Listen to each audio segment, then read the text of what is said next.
Oh, yeah. Fuck you. Fuck you. What's going on, guys? I've been ready. It's been a while. We're back. Let there be carnage. Hey. Didn't plan it. What's going on, guys? Welcome to No. It's been so long. Oh my god. My new job. It's Welcome back to My Cup of Tea, episode number 47. Damn. Yeah, I know. Joining us from an A24 set is Carson. On the set of Good Time. On the set of, Robert Pattinson is actually in the kitchen eating a raw bag of lettuce. He's like, Nice. So he doesn't request normal snacks. He only eats vegetables with no ranch dressing or any toppings. Anyways, I moved. It's good to have space in where there's not boxes everywhere. I know Evan's in the middle of a move right now too and has boxes everywhere that we can't see. But it's so good to be back because we've been fitting in our commentaries here and there, but it's good to have our normal show lineup. Granted, it is Saturday, but we're here, and that's what matters. Let's do it. Saturday night, no excuse for nobody to be watching. Exactly. Also, See, I was sending out the tweet, by the way. Oh, I'm gonna go. I gotta do that. Hey, thank you. Glad to be back. I was gonna say, can't we talk about all this stuff? But then there's a whole list of stuff, so I don't know really what to talk about. But what if Marvel, DC, Disney, a lot of things to talk about. But yeah, I just finished moving as well. I have boxes in front of me. But overall, I'm doing pretty solid, pretty good. We haven't done this for like 3 weeks, so I'm very excited to get started. And Big Brother is doing great, by the way, guys. If anybody was curious, I don't know. Great season, by the way. Let's also plug that tomorrow we will be going live for a commentary of the all-time American classic, The Amazing Spider-Man 2. American Tail? Yeah. So that'll be fun. Mark Webb's Charlotte's Web. Mark. Did he do Charlotte's Web? I think so. What? Yeah. Go look it up. Oh, no. And you know what? I'm thinking of... Or did he do Animal Farm? No, who am I thinking? I'm either thinking... Okay, no. I'm pretty sure I'm right because I was thinking about... who's the director that did Mad Max? George Miller did the Babe movies, which is also a pig. And so I was thinking... George Miller Charlotte's did Web. Babe 1 and 2. Charlotte's Web right. was Gary Winnick. I have no idea who that is. Did Mark Webb not direct the Charlotte's Web movie? No. No, wait, didn't he do Happy Feet? No, That was that's George George Miller. Miller. That's George Miller, Okay. which is absolutely chaotic. Which is but amazing. Yeah. This is so weird. But yeah, so far we have the Raimi trilogy as well as the Amazing Spider-Man, and then we will be watching not Mark Webb's cut of the Amazing Spider-Man. Release the Web cut.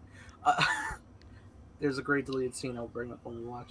But yeah, man, it's gonna be a blast, and then we finally get into the new age of multiverse and shared universes, which will be a blast. Still no trailer. To note, we were wrong on our prediction. And by the time we got to our delayed even commentary of Amazing Oh, let me Spider-Man. break in with some Spider-Man news to piss off Evan. This trailer has been recorded for dialogue in India, so It's coming with Shang-Chi. It's so obvious. It's But I mean, that's like the tail end. That's like as late as it could be would be with Shang-Chi, right? It's Isn't coming Shang-Chi August September 20 something. August 22nd. It's I need coming out. Sony I'm and predicting CinemaCon. it. I need to find out what happens. No one's What? going to CinemaCon though. Everyone bailed because of the Delta variant. So I don't know if they're going to Really? show any. That's fine. Yeah, a lot of exhibitors. a lot of exhibitors dropped out. If you look up CinemaCon, that everyone pretty much dropped out. Okay, well, if they had dropped out, then that's more incentive for them to not keep it exclusively in the room and release it online. True. True. Anyway, look how many hashtags we have today. So I'm many. mad that old Nice doesn't have a focus. hashtag. It used to. It had an hourglass. Oh, Yeah, that would it be used cool. to, but then Which Twitter was annoys like, me "F that that's gone, but there's still the snake eyes. Yeah, Snake Eye. Old's going pretty strong for. Well, we all know things that because considering. Snake Eyes on a new level. That's why. I'm on a new level. Carson, what was your favorite part of Snake Eyes? Gotta be that highway chase where that person like does a 1-2 kick off the bus thing and does a spin and then. You mean the 45-second teaser trailer they had? Yeah, that would be my favorite. I'm on a new level. Nice. I swear to God, they rushed it out like right after Shang-Chi and was like, emulate that now. We don't have a lot of footage. I don't care. They rushed that thing into theaters and just deserted it. Tragic. What's messed up is I had a Snake Eyes trailer in front of Snake Eyes. I had a Free Guy trailer in front of Free Guy today. I'm like, don't show me a Free Guy preview, Cinemark. Stupid ass. It's already ingrained in your brain. They know it. I feel like, honestly, it's like... Because apparently in these distribution deals, Disney mandates a certain amount of trailer positions. Oh, really? And if you break it, you lose like 5% of the take. Mm-hmm. Which is... competition. They have yikes. I know at least AMC has preset trailer packs, so it's like sort of just like a dragon. There you go. You can like plug in some more if you want, but they don't typically. When's Shang-Chi coming out? Is it September 3rd? September 2nd if you're cool. Oh wow! On that Thursday. Okay. So you said before Shang-Chi. Yeah, I'm gonna go the week. I'm gonna go like the month. Sony always drops weird. I'm gonna say a Monday before that. Sony's usually Tuesdays. Right? Or Tuesday? Okay. Venom was on Monday. Oh, was it? Yeah, Venom was on... We don't talk about Venom in this household. So. Well, there's the topic, because delays. Damn it. There's news. There's current news. Where are you guys going to start? Are we doing... Well, we already just brought it up. Let's talk about Marvel. Both the... We covered the trailer, didn't we? Or did we No, we didn't get to it. We didn't cover... They had a second trailer a couple weeks Let's cover the second trailer. Break down some Easter eggs. And the delay and what we think about the delay. Let's just like cue it up. Let's watch it. I can't wait to do the commentary for Venom, dude. Venom 2 trailer. Let's see here. Should we watch it on stream? Do you guys want to? Is it necessary? Sony isn't. We got a lot. If we didn't have a lot to get to, I would definitely pull it up. But yeah, we have a lot. Like 7 topics. Wait, I remember now. This one we see. Whoops. Yeah. Luckily, WB is more ruthless than Sony is with the copyright. So, like Evan commercial, copyright. But this one we see a fuller look at. I got copyright by Neutrogena. Carnage. We see Shriek screaming, played by. Is that a comic accurate origin for like? Does he bite him and like? It's new. Actually, that's not how it spreads, right? Because I was like, typically, Carnage is it's a literal spawn of Venom, which like what they're doing is like, you can also make the same argument. It's just like Venom just kind of like asexually like reproduced. I think like involuntarily as well. It was just like something and then just spread out. Yeah.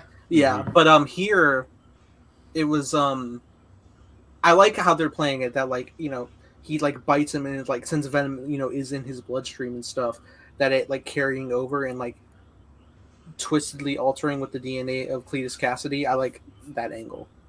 Yeah, it's an interesting angle. Yeah, I like seeing we saw a fuller look at Carnage. Carnage still looks a little bit badass. That was a very gross image of him shoving his tongue down a guard. Yeah, that was weird. That was disgusting. It's very gross. And I love just the continued like drama you could call it between Eddie and. I'm not a fan of it. It's. Promise I'll eat everybody? Yeah, you can eat everybody. Okay. Oh yeah. I was like, was Venom this like? Hard? No, I mean, because I remember prior to Venom 2, people were like, "I'm so excited for it's the Last Jedi effect." They're like, Rian Johnson's gonna make this the darkest Star Wars movie yet, and it's just not. And then now for Venom 2, they're like, with the red title, Andy Serkis is gonna make this the darkest Venom movie. It's gonna be darker. No, it's the same. You know what's movie. Funny? You know what's funny is like whenever it's funny because like I see the footage and I'm like okay, but then I watch interview footage of Andy Serkis talking about the Venom sequel and like them splicing in clips, and it's funny because he's talking with such conviction of like he's gonna deliver something, and I'm like, you know what, I respect him. I respect it too, but it just looks like I don't know. Like I love Andy Serkis, but I'm looking at this, I can't distinguish Andy from whoever did the first one. What gets Rupert me the most something. excited is like when he like in the interview he also brought up how like working with like motion capture characters and stuff, and like how he's like he had like a hand in pioneering it too. So I mean, I feel like we'll get some really great. Like, Yeah, I think so too. Yeah, I think the action is going to look better. I think the effects are going to look better. But on a story level, it just seems still a bit too goofy. And I know that's what they're going for. They want it could just be as goofy. It could be, but I just don't see this being taken. I think people really love that part of. I mean, it's. I don't know. If you like it's Venom, serious, but like also it's like a ridiculous, glob connected to a person who if you say it like that, yes. And so like I think they know that a little bit, and like it worked for the first movie, and honestly doubling down on it doesn't like surprise me nor disappoint me, because I think like with it's just, what do you do when you can't have what drives the villain in the movie? Agreed. Yeah. And so it's like I'm fine with this kind of just being self-aware and just doubling down on goofiness, because we already have a plethora of other superhero movies that definitely take themselves seriously. So it's like I'm fine with just noting this as like kind of the one-off thing of like goofiness and just Tom Hardy doing whatever the hell he wants, which is ridiculous, but in a good way, I guess. I mean, I didn't think I was gonna like the first Venom at all. I didn't even see it in theaters, and then but then the lobster tank happened. I think I watched it with Nathan. We watched it. Yeah, we did like a Discord stream or something. I'm pretty sure. Oh. Remember because we watched that, and we watched Rocket Man and some other things. You still haven't seen Bohemian Rhapsody, even though in my brain I thought we watched that together. But I know. You haven't seen Bohemian Rhapsody? No, I haven't. You're missing out on nothing. But hey. No, honestly, with how Carson views Rami Malek, I need to watch that with him. I like, if I ever meet the man, like I don't know what I'm gonna say. I'm gonna be so scared and why? He's so nice. So scared. Dude, he gives me the heebie-jeebies. He just does. No one says that. If that was a word that people actually use in conversation, that would be Rami Malek. He just something about him, and then him being a Bond villain equally just is. He's gonna be so good as a Bond villain, personally, for me, on a different level. It's funny though. Going back to Venom, it's funny that you say like this is doubling down on the comedy, because like, am I gonna have to look at this movie and review it in a new way? Am I gonna have to accept the silliness and judge it as that? Because when I first saw Venom, I didn't like it because of just that. I thought it was way too. The tone was all over the place. It was goofy, but then it was dark, and it was goofy and dark. I'm like, and I think they're gonna drop that. I don't think there's gonna be some serious like Riz Ahmed kind of deal with, all of it. Like, are you ethical for doing? Like, I don't think there's gonna be that in this movie more so. Yeah. Yeah, because you're right. Because all the way back to the first teaser, it was just like a very weird misconception of different things. Like. And then the audience kind of pushed back, and then they're like, "Oh, actually, this is what it is. We just kind of misrepresented it." Yeah. So I hope this is going to be good. The second trailer also showed that his girlfriend is back. I forget what's the actress. What's her name? Manchester by the Sea. What is her name? She reminds me of. I don't know why she. Just the M. Michelle Williams. Yeah. Thank you, Nathan, with the deep cut. What is her? My catalog of girls that I crush on. She reminds me of Pepper Potts for some reason. I don't know why. Is Michelle Williams also making candles? I know. Oh, duh! Shutter Island. Fantastic movie. And Blue Valentine with Ryan Gosling. I've never seen that. She's in a Drive, right? Synecdoche, New York, which is a Charlie Kaufman movie with Philip Seymour Hoffman. Yeah, incredible movie. And she's also in The Greatest Showman and Brokeback Mountain. I haven't seen Greatest Showman though. I've seen Brokeback. Yeah, I haven't seen Greatest Showman either. What? It's on Disney Plus now. Is it really? For a while. That's so weird. I know. Oh yeah, Fox property. But yeah, going back to Venom 2, so it was recently delayed to October 15th. Wait, real quick, trailer tidbit. There's like the sure. security guard. I forgot his name, but like in the comics, he becomes the symbiote Toxin, which is a offspring of Carnage. So it's like So it just keeps going, kind You of. think that could be a Venom 3 idea? maybe I have some Venom 3 Ooh. comment. Before we talk about delays, yeah, talk about that. Yeah, there was a thing like somebody was asking Tom Hardy in regards to a third Venom. They were saying like right now, it's really up to the studio if they want to like greenlight a third one. Basically, yes. But apparently the heads are happy with Venom 2, so it seems likely. As well as further to that point, Tom Hardy was asked any possibility of a Spider-Man crossover and Venom, and Tom Hardy was saying like, I want it so bad. I really do. Obviously I want it, and like he was saying like honestly like it would have to come to like the negotiation with both sides, and like if they both found it beneficial, which I don't see why it couldn't be, then I don't see how it couldn't happen. So I do think there'll be an extended break between the end of No Way Home and the start of presumably the next trilogy with him. Yeah. I think so. So there could be an instance where Kevin's like, it's fine, like, and I'm sure Tom would be excited to do it. I don't know. Yeah, it's interesting because like there's like it's funny that there's actually like you'll have people who be like, I really want to see Tom go up against Tom Hardy's Venom, and then there'll be others who are like, I would like to see Venom in Andrew's universe, like stuff like that. Right. And Venom, people forget how much Venom made like almost $900 million, and people like went out to see that movie. It surpassed Wonder Woman. Weirdly. Yeah, I remember that stat too of like because those international totals. Really the international totals, but still, like, who would have thought that like that would have? Not me.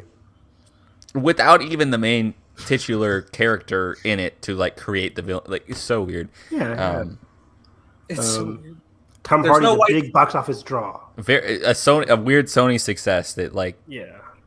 Anyways, it's gonna be so interesting to see like where this goes because I think they've been dancing around everything, right? Like with Morbius, with this, and it's like where does it pop? I don't know. Remember my desperate ass reporting of being just like, oh my god, an officially licensed Venom costume has the white spider on it with the no, dude. I remember in the Morbius trailer too. You're like that Spidey suit that was on the newspaper poster. It's or whatever. Tobey Maguire's, even though they totally pull it from the PS4 game, and Venom's using the Daily Bugle from the Tobey's universe. Yeah.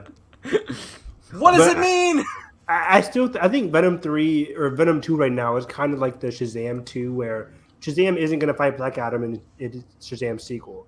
But Shazam 3 could possibly be the Shazam versus Black Adam thing. The showdown. Or Black Adam 2, whichever way they want to do it. So I think Venom 3 is highly likely to actually contain Spider-Man. I hope so. And I think that would make sense, too. I mean, like, if it's going to be part of that... I don't know, like in that gap year between Spider-Man No Way Home and whatever they do afterwards. There was, speaking of Shazam, it was, a great little thing. I was on one of the actors' Insta stories. I think it was Ross Butler, who's like one of the kids that he's the actor as one of like the Shazammed kids, like the superpowered kids. And he's just like they were like out to dinner and they were panning around and you could see the whole cast, like including like the adopted like parents and stuff, and it was great just seeing everybody together. And he's like panning around, and, like even Zachary Levi's there is like, making a silly face, and then like right off the end is Rachel, and I'm just like, that's awesome. By the way, they're almost done filming. I think David tweeted out that they're like have a few weeks left. It's not coming out until 2023. 2023. That's insane. It sucks. Holy shit. It sucks, dude. They're almost wrapped, and like I think it's gonna be great though. I think. Me too. I really like the first one, so I'm excited. But going back to October 15th for Venom 2 now. October is ridiculous. Ridiculous. So we got... Because there's so many things. So many things. March 2017, baby. Let's pull this up. Gosh. Well, we know the infamous Halloween Kills is releasing, which you don't move that because it's Nathan, Halloween. why is it so infamous? No. That's fine. And I don't think that's... But honestly, it's weird because that's probably the most crossover audience is between Venom 2 and Halloween Kills, more so than Last Duel. I think Last Duel will be much older audience. I don't get why they. Yeah. Wait, is Last Duel also coming out on that same day? Yeah, same day. I don't think it was going to. So I think Last Duel will be counter programming, but then Halloween Kills. Fine. Yeah. Last Duel will never make a lot of money. I think Halloween Kills and Venom will have some sort of split where it's gonna kind of be like Snake Eyes and Old, where it'll be like kind of up for grabs for who can kind of.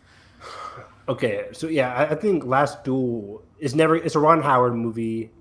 It's not gonna make a ton of money. Ridley Scott. Ridley Thank Scott, you. same thing. Oh my god! Imagine they're the same director. They make. Do not even put Ridley Scott in the same sentence as Ron Howard. That is disgusting. Ron Howard makes great movies too. Why are you? Yeah, why are you? But Ridley is iconic compared to Ron Howard. I'm sorry, Sure, like he's miles. All right, slow down, Carson. Ridley Okay, Scott made what? Okay, Ron Howard's got Apollo. 13. He's got Willow. Wait, right? Is it Ron Howard Cinderella Man? I think so. Cinderella Man is one of my favorite. Okay, let's look this up. How the Grinch Stole Christmas thing. Exactly. Thank you, Nathan. Yeah. In Rush, everybody loves. I like Rush. Okay, I'll give Ron Howard's got A Beautiful Mind, which is a great movie. Yeah. In the Heart of the Sea, Cinderella Man. I had to show Cinderella Man for my students when we were talking about the Great Depression. And Ron Howard also has Solo, a Star Wars story, which is I still love. And he gave the world Bryce Dallas Howard. Okay. But I counter with Ridley Scott gave us Exodus, Alien, Blade Runner. Okay, you're right. Freaking Gladiator. Look, and I'm an Alien over Aliens guy. So, I love Ridley Scott as well. I'm not debating. Keep moving, man. Our point I don't know was why I'm they're pitting them both against great. each other. We're not I know. Yeah, I wasn't shitting on them. Carson took it as like an absolute. I'm sorry. attack. I got really. He said that's disgusting. I was what the fuck? Oh, The Martian.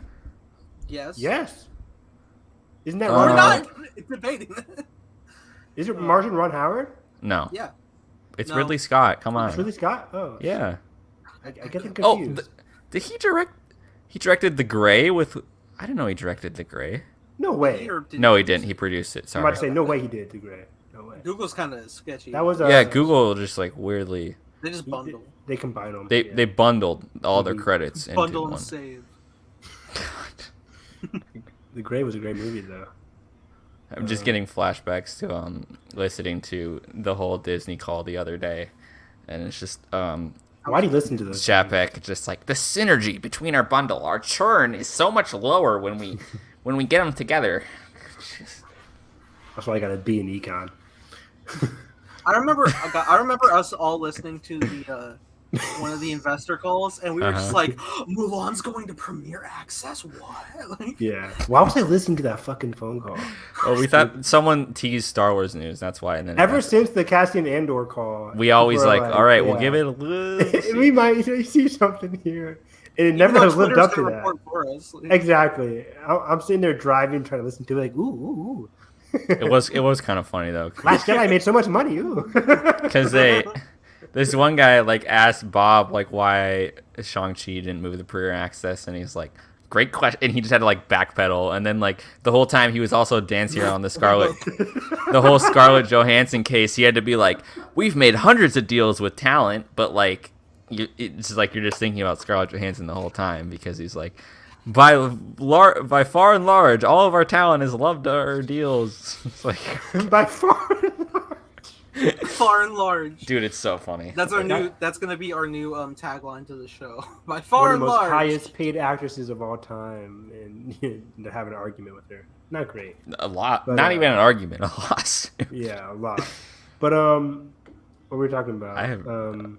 October. Back to. Oh yeah.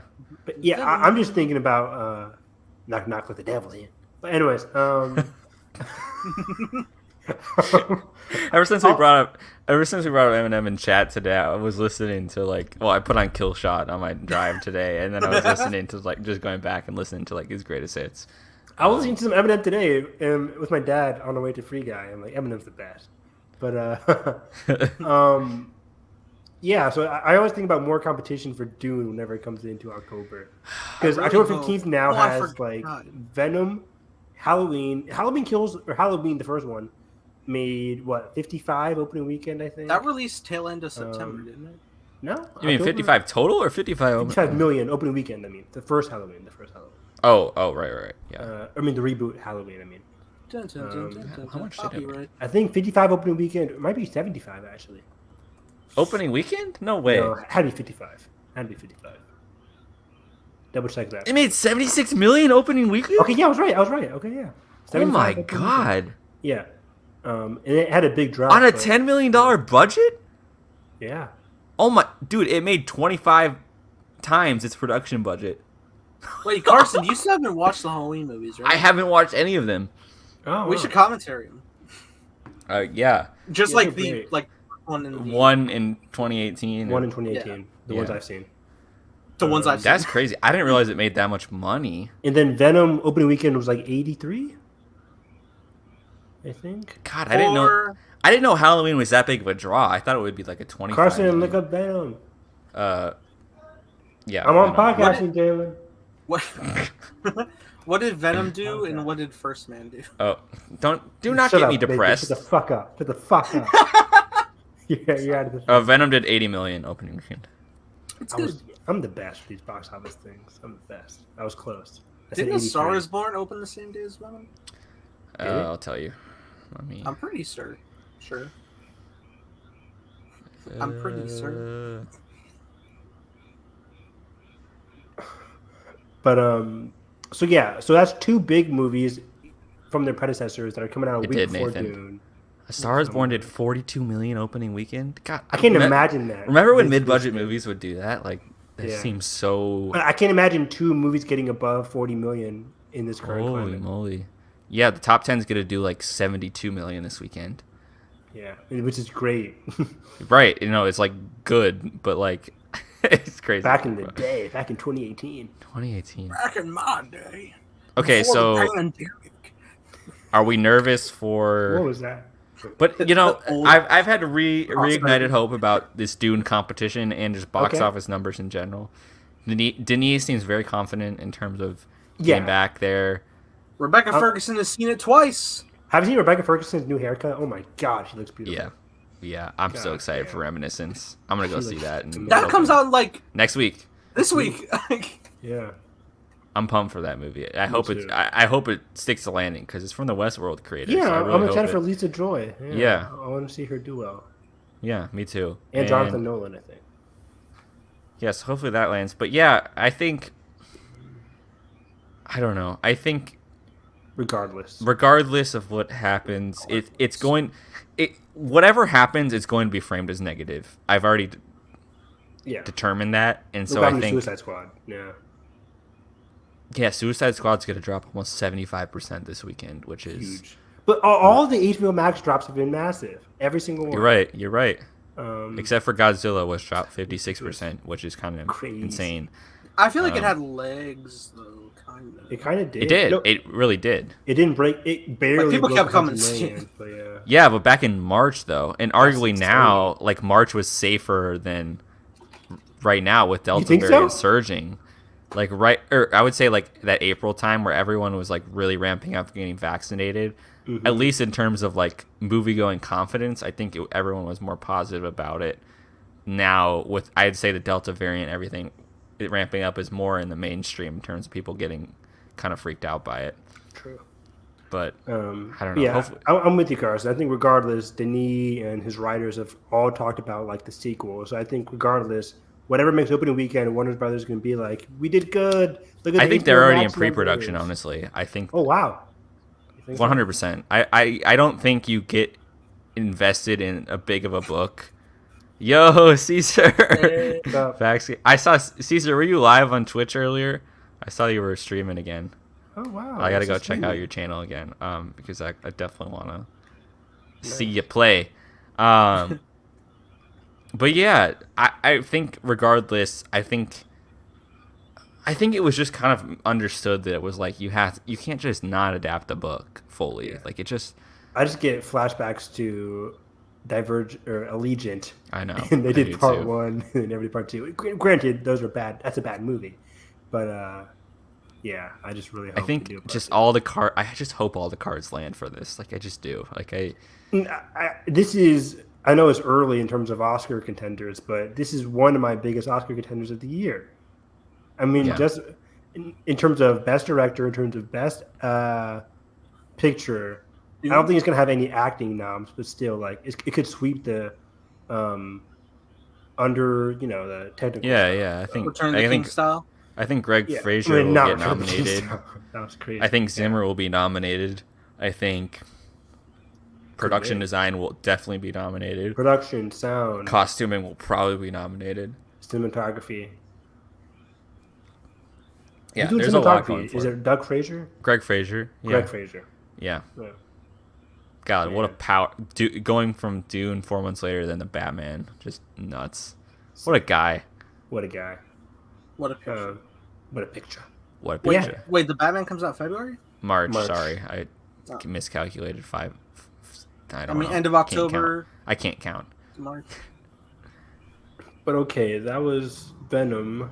30 minutes later. I know we suck. We're terrible. We're terrible. Well, we gonna had be- like 7 like micro topics. Yeah, let's In go there. through some micro topics. Carnage.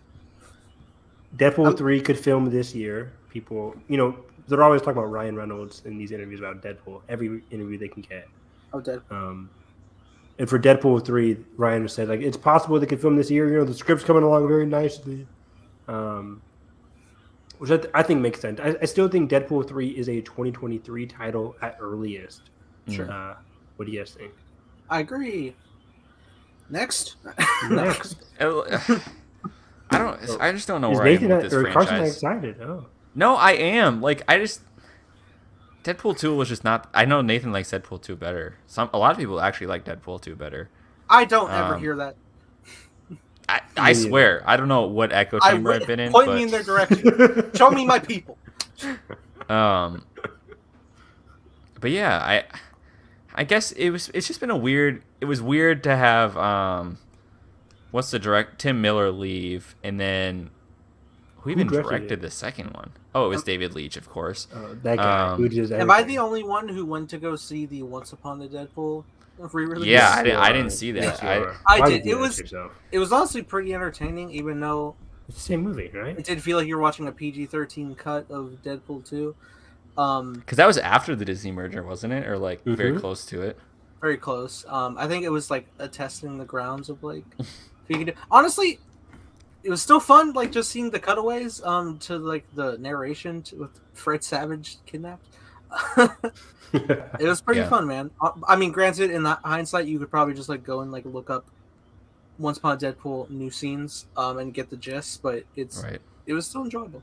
Yeah, I'm still gonna be excited for Deadpool 3. Definitely, like I'll definitely be there. It's just there was a Stan Lee tribute at the end credits of Once Upon a Deadpool.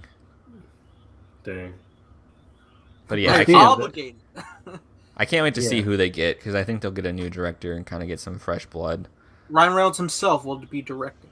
They'll probably get some very, very new director, just like they've been doing for like everything else, basically.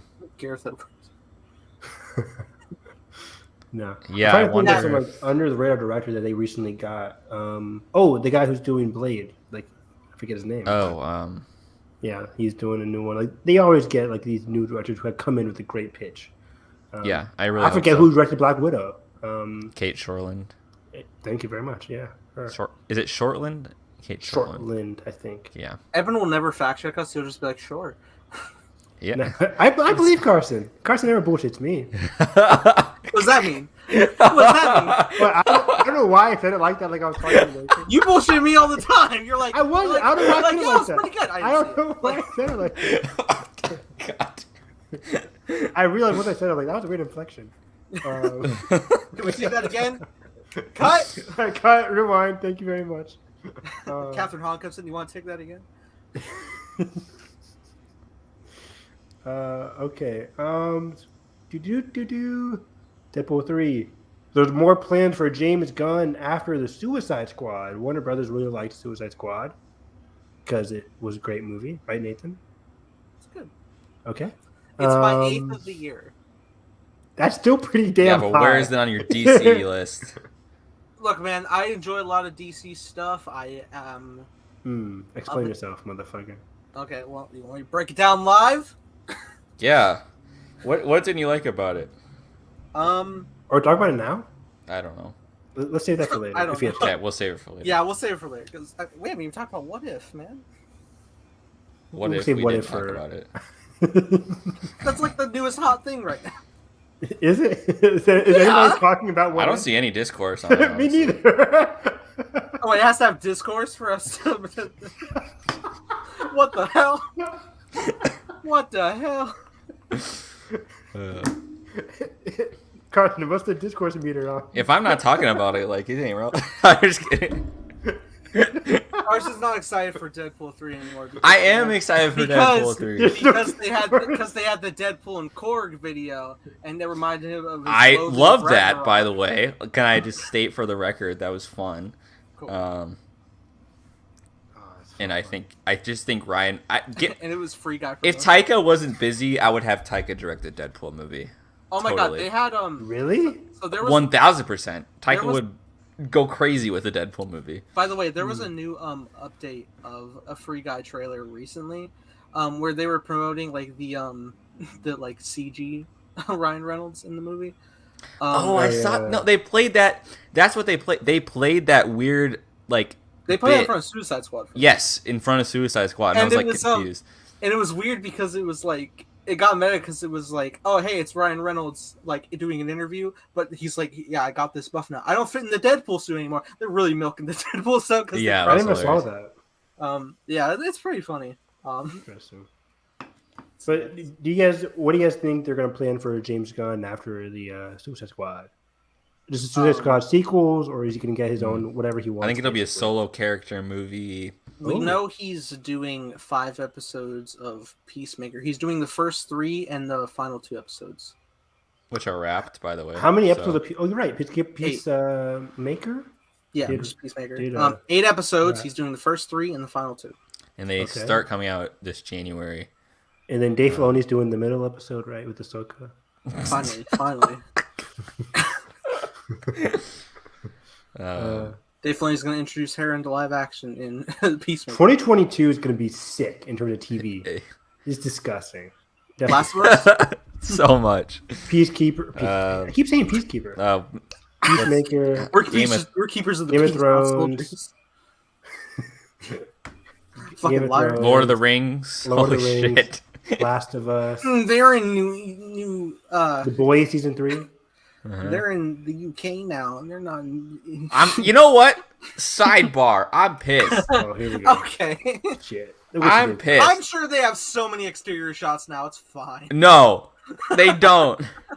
They're gonna shoot I this- need dialogue outside. They're gonna shoot this gorgeous first season, and then they just said, "New Zealand, you're too expensive, and we hate your Yes. crew people there, and we're leaving think it was you, more and New Zealand was screw like, your hey, economy, and I think we it was hate more- you still from the Hobbit movies, and I- bye."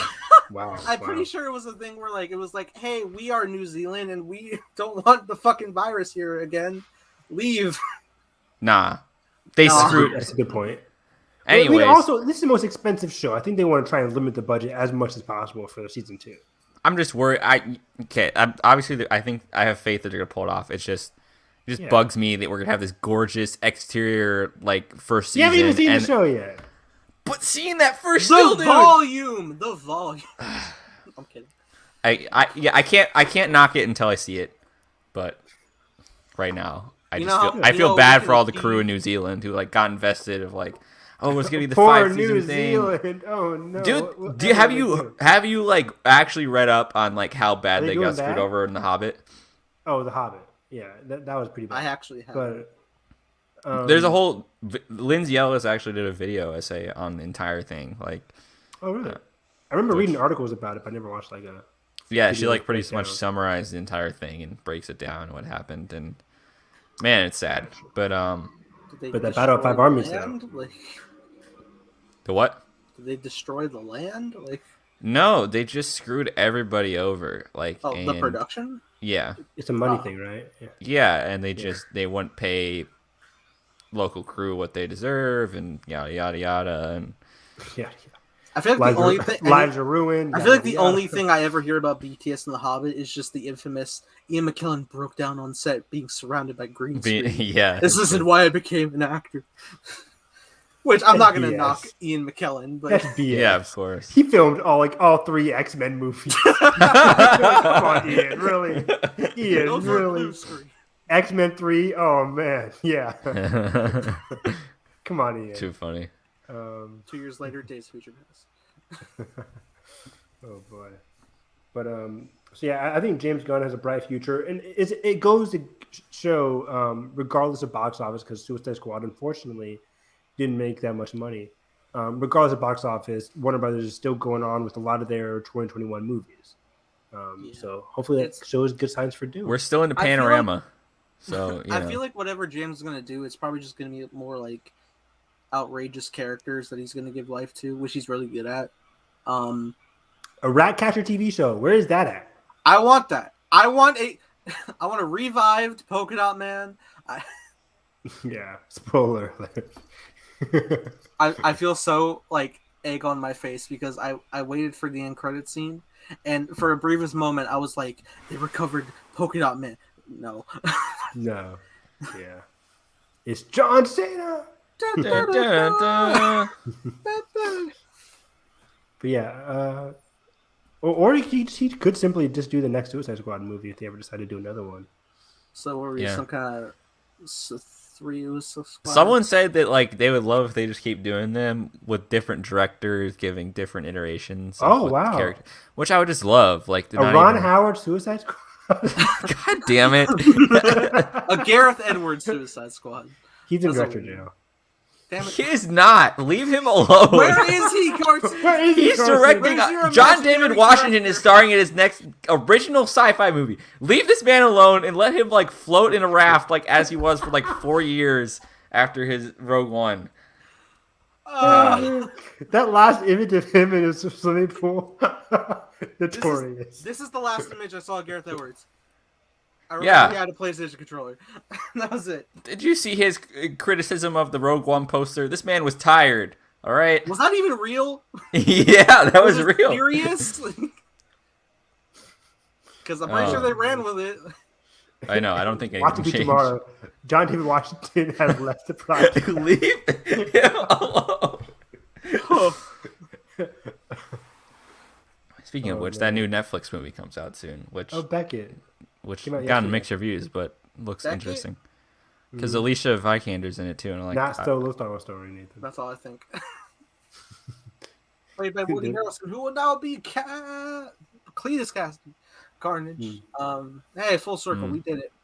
That's their show, everybody. Good night. Okay, what was the next topic? 6 degrees of separation. Okay, so next topic we got. Let's see here. Zolo, I forget his last name, from Cobra Kai is cast as Blue Beetle, which is amazing. I think he's a fantastic actor. When I saw the image, I was like, "Is this a fan casting?" Because he's great. But then it was confirmed. I'm like, "Holy shit!" And then he went to the Suicide Squad red carpet too because they invited him out. Yeah. Oh, that's awesome. Sweet. He's really using those DC perks early. Yeah, and then because they wanted interviewers to ask him about it, and then he got to like be like, "Yeah, super cool. I get to play the character," and I was like, "Yeah, it's really good casting, and I think it's the perfect age," which I was kind of worried about. I think he's my age. I think he's 25. I think. Yeah, it's gonna be and knowing just like so old. Knowing just having watched Young Justice, I just have appreciation already for this character. I didn't mean it. I'm so close. Oh, he's 20. Never mind. I'm way off. Okay. He's young. Regardless. He's a baby. I would just like take the time to say that this movie should be on a big screen and not... I agree. I'm 22. I'm turning 23 in like 4 months. I'm turning 23 in, by that logic, 3 months. I'm much older than Carson. Yeah. I was like, what logic are you using, Nathan? Yeah, I am the youngest. But like by a month. 2 months. I don't know. Nice. I think the worst part of my job so far, by the way, has been having to like take off the security tags of things Oh Those are yeah. the worst. because nobody properly taught me how to do it for all of them. So there'll be like this like circle that has like a web around it, and I'm like, why the fuck are you locking a calculator? Fuck you. Dude, calculators are expensive. Those graphing Dude, they're like calculators. $104. I'm like, why? Yeah, I remember that from middle school and high school of having to get the graphing calculators. Well, I never bought one. That's why I failed math. But I'm with Carson. Having Blue Beetle be on HBO Max only makes no sense. I can't fathom it. Isn't Blue that the same Beetle, case with Static Shock, and Batgirl. What? Three great Why superheroes. That's crazy. And Batgirl Leslie, of all characters? what's her name? Leslie Grace is doing Batgirl, right? It just From looks The so Heights? bad. terrible. Three people of color. Just they're like, you're Wow. not good enough yet to be on the big screen. You're an experience. It honestly goes back to this whole Shang-Chi during this investor call of Bob Chapek's Oh, like, yeah. oh, is this an experiment? Like, what? It just Excuse sounds me? so cruddy to like It sounds put bad. people like that, and it feels very much that Warner Brothers is like, well, we don't have enough faith in it yet that audiences will show up, so we'll just dump it for now, and then if it gets attention, then we'll move them Maybe into the sequel. cinematic Yeah. universe. It makes And so- no sense. It's like I think all three of those characters I Are could be phenomenal wrong, characters. are arguably more famous than like when Marvel did Ant-Man. Am I wrong there, guys? Is Batgirl No, you're not less wrong. I don't famous think you're than wrong at all. Ant-Man? I think it's pretty. Batgirl's Like, especially famous. Batgirl, like way above. It's at least comparable. Static Shock, like the best Black DC Even like superhero. even Guardians of the Galaxy, nobody knew who Guardians Exactly. of the Galaxy was. I People remember knew who Static following- Shock were. Like it's circa 2013. I remember following like the development of Guardians of the Galaxy, and all they like have to use are just like very obscure, weird art of the comics, and I'm just like, what the fuck is this? I don't know what this is. Same. It's just ridiculous to me. And like Blue Beetle, especially like on the animated side of DC, like a lot of fans know who Blue Beetle is. Even if you don't, for the common audience member, he's very comparable to like an Iron Man if you want to go into layman's terms. You know what's But, even more come like on. wild in that logic too of thinking like of Marvel unknowns to DC Mhm. is like, and I know like things weren't working well with the whole situation with Edgar Wright and stuff, but like they were gonna make Ant-Man so early, like Yeah. Iron Yeah. Man early, and like it just didn't pan out. But I mean, the fact that they were gonna roll with that theatrically, but we can't get Batgirl on the big screen now. And looking ahead, I'm like, DC isn't super. I mean, there was a period of time where like DC is doing a lot of movies, but right now, like, they're not extremely crowded. Like after you get the Aquaman sequels out of the way, Wonder Woman 3 isn't even coming out soon or anything. Do you think It's we're like- like Patty Star Wars first before Wonder Woman 3? Yeah, Yeah, it definitely. has to, right? Yeah, it has to. 20 because that's 2023 2023 date, yeah. But yeah, something like Blue Beetle can come out in 2023 and not be competing. It's not gonna be like the fifth DC movie. Right. in We have theaters Shazam, or we have anything. Shazam 2 and Blue Beetle. Shazam Like, 2, and that's the only confirmed 2023 DC movie as of right Yeah. now. So I'm like, unless a DC Superman project comes out that year, which I oh yeah, don't we'll talk know. about that too. Yeah. Yeah. But so yeah, I'm like DC. It makes no. I know that they want to push HBO Max, but you can easily do what they're doing right now, do the day and date, or do what they're going to be doing starting next year with the 45-day thing. So I don't get it. I'm not Right. happy And about then all you do when it comes out after that is you create a category with like, hey, now that you've seen Blue Beetle in this, catch Young Justice, or you tie in all your other things, and then get ready for Static Shock, get ready for Batgirl. It's do that. Superhero You don't have to like Static Shock. bury it on the algorithm. Oh my God. And Blast from the past. Then gotta rewatch. I don't know. I hope they change their tune on that because it is kind of I frustrating. really hope so, because those are three great superheroes. All right, and talk about like actually diverging themselves from, you know, trying to create a unique way of like, yeah, we're just gonna do our own thing now, and I think that can just like bringing like actual diverse and characters that are just like super good but have not reached the main movie spotlight yet, but have the absolute potential too. Like I think that could be such a big factor for DC. I agree. And I hope audiences respond either way of how they come out, so then they actually get the message. I agree, man. I think otherwise DC is doing very well so far recently. The Suicide Squad is great. We got the Batman on deck. Batman's coming up. Black Adam's coming up. I enjoyed Wonder Woman 1984. Love it. See, this is where I'm standing. In Yeah, we got Aquaman 2 coming up, so we got 3 big movies next year. Nathan, you know what to say? Oh, we got 4 big movies. Sorry, The Flash is also coming out. Ocean. Oh, that's this. Wait, is The Flash this year? No, The Flash is. Flash is 2022. Wow, yes. Is it? When is so it we have coming 4 out? movies. Yeah. Wait, we got the Batman in March. We have Black Adam in July. We have the Flash in November and Aquaman in December. I think. Regular Scott Mance. Isn't he the one who does it? Movie release dates? Yeah. Yeah. Yeah, look at me. Nice. So yeah, I guess that leads into one of the other topics we had today was WB set a 45-day window in 2022 for AMC theaters. I think AMC and Regal as of right now, but Cinemark is probably a given too, which makes sense. Not too much to talk about there, but every theater seems to be doing the 45-day window. Universal is doing the 31 to 45-day, but pretty much the same thing. And I think it makes complete sense, and especially with all these, it's only going to become more front-loaded as people put a line in the sand in terms of what movies they go to the theaters for and what movies they decide to watch on streaming. And history tells us that's going to continually be the biggest movies will get people to come to the theaters, and something that's more up in the air or something that's less original or less of a known IP will probably, be more catered towards people wanting to watch it at home. And plus, regardless, we also have the stats that most movies make their money within that time. 96% of their gross or their gross box office during that 45 days. And so people were already moving that fast. It's just kind of reaffirming what everybody already knew. And it will make things turn over faster, just as they do with having every week, something on streaming, something in theaters, just all that choice. It makes complete sense.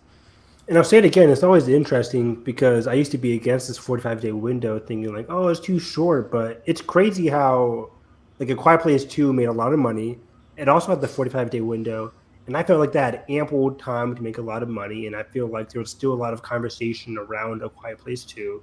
So it was like the best of all the worlds right there. So, yeah, it makes sense. I didn't really mind it. F9 as well, about to be like what, $600 million, and it had 45 window as well. Yeah, almost 700. So yeah, crazy. F9 could be the highest grossing movie this year. I was trying to think if I had like a catchphrase for F9 that wasn't just the movies. I don't think there's movies. I'd be listening to the soundtrack though. It's great.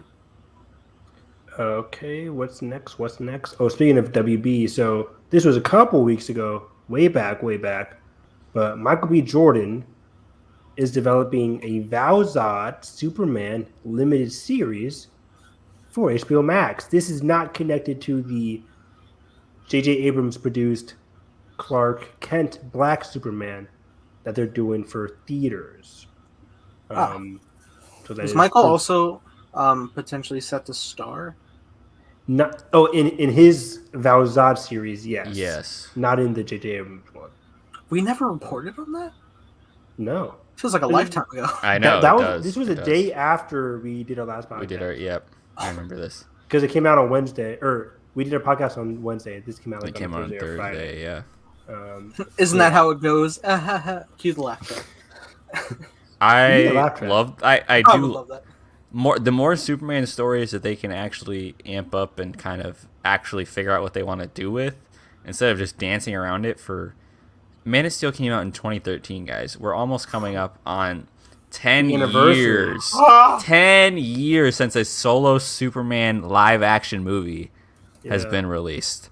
We have confirmation of a return of a Peacemaker, but not of they shot like that. Shot 8 yeah. episodes, and they can't figure. I don't understand what's so hard And for me, this Valazad character is an original character. Not original from the TV show, but it's a comic book character that happens to be black. And I like this way more. I think Michael B. Jordan's on the right track here. I like this way more. We already have a preset black character, and we're going to make a limited series about him on HBO Max. Fantastic. I'm not a huge fan of the J.J. Abrams. Who's directing it? I don't even know. We don't know. Oh, yeah. The writer is that famous African American writer. I forget his name. But still, it's like it's like a race swap, Kent. Yeah, like there's no reason to make Clark Kent black. Like in that case, just do a Superman Henry Cavill movie. You don't need it. Michael B. Jordan saying there's already a black Superman in the comic book. Why don't we just make a show about that? So yeah, it's like don't contrive a character that where ample room exists for another character to come in and talk about an original thing, and like you said, it's like the character happens to be black. It's not they're like just trying to make it black to like cater to people to like not actually address anything comparable to race. They're just like throwing it out there to like for the sake of optics. And I think Michael B. Jordan's on the way better track of like, I'm actually interested in developing a character that would matter for, rather than just like switching it up to create optics around Clark Kent. I don't know. So that's what excites me the most, and I hope it follows through and he actually gets to do it. I don't know if the movie's going to come out first or the series would come out first. Good question. So, because of course I think they would want to control that in terms of like what's the next big Superman thing that's going to be in the consciousness and everything. Yeah. So very interesting. Ooh, I think it'd be smart to do the TV series first, and then the movie. I don't think it'll matter, but yeah, it's interesting. But yeah, Superman projects are coming up, and still no word on Henry Cavill. Are we getting the Supergirl movie too, or am I? Or because obviously she's in the Flash, right? And yes, great casting. I think. Oh, that reminds me. Isn't there a rumor that Superman's in the Flash too? That was. I thought it was kind of false, debunked. Right? Was that debunked? Okay. Yeah. The Flash, Multiverse of Madness. Pretty much. You're not wrong. Yeah, pretty much. So many multiverses. Guess we'll just make us forget that Ezra Miller chokeslammed the fan. Okay, sorry. I'm still not over that, dude. Yeah, it's so weird that like it just wasn't addressed at all. Yeah. And it's just. I don't know what happened. I don't know. Was it dealt with? Was it not? It's like, even if there is context, like, could anything? He was so angry. Yeah, so angry. I know he's an actor, but like, if they were joking, it was like seemed like there would be like a. It was so weird. Who jokes like that? Like, yikes. That's weird. Yeah. Anyways, so yeah, hopefully Henry Cavill's also doing well. I don't think we reported on it last time, but he's doing a spy movie with Matthew Vaughn that could be the start of a new franchise. On Apple, remember that? The Apple is it an Apple movie? Is it Apple Movies? I think they bought it. I can't remember. Can we cross over Kingsman with Man from U.N.C.L.E.? Man from U.N.C.L.E. I would love that. I still need to see Man from U.N.C.L.E. Dude, you would love Man from U.N.C.L.E. I know. Who did Man from U.N.C.L.E.? I own the movie. It's so good. Who did Man from U.N.C.L.E.? Matthew Vaughn. Oh, he did? Yeah. Oh shit. We could commentary that. I'll write it down. Every film is eligible commentary. It is. Is there any film we will not commentate? I can think of some stuff. Yeah. Valerian and the Lost City, whatever. Wow, Valerian and the City of 1,000 Planets. Who thought that was a good idea? Who thought? Luke Besson, the Predator. Oh, the 2018 Predator? Or No, like he's literally a sexual predator. That's what I was at. Yeah. Sad. But Shane Black also didn't. That movie wasn't there. Garbage. What, the Predator? Wasn't there something on the Predator set? It wasn't Shane Black, but there was something happened on the set. Oh, with Olivia. What's her name? Not Cook. Wild? Not Wild. Moon. Munn. Sure. Olivia Munn. So many Olivias. Shit. Coleman. Olivia Coleman. Oscar winner. The best. Oh my god, we're at an hour. Holy shit. Okay. Well, we're doing good though. We are. We're doing good. We're doing good. It's 11:45. We're doing good. Okay, I'll be right back. I had to use the bathroom. I'll be right back. I'm Continue, gonna though. make some coffee. He came back with a full set of coffee. Where are we at? What's something Carson wouldn't really care about? The Flash, to feature a evil Barry Allen as the antagonist. Was that? It was reported on. There's Are you also joking? Or are you serious? no, I'm serious. And there's also like set photos where like Ezra Miller's acting against somebody who is also seemingly a stand-in for himself as well. What? I'm just not hearing about this. Yeah. Whoa. Which I also have heard like they've done similar thing like that on the Flash TV show, of like a future evil Barry Allen. Oh, I do, but that was season 4 or Savitar, I think. Savitar. Oh God. Oh, that was a twist. Yeah. That was the last season because it was like we are the Flash. Like the whole back half of the season was like the whole back half of season 4 was him trying to defeat Savitar and trying to prevent Iris from dying. It was so anticlimactic because we knew Iris wasn't going to die. It was just so predictable. But I didn't hear about that. That's interesting, Nathan, because we keep thinking, what is the villain in the Flash movie going to be? And that also got people like that. Also had some people thinking, yeah, like why not Reverse Flash? But I mean, it also seems like they're doing a weird version of Flashpoint that isn't traditionally Flashpoint. Like, I don't think he's going back to save his mom. I think it's just like tossing into this multiverse. Instead of it being Thomas Wayne Batman, it's going to be Michael Keaton Batman.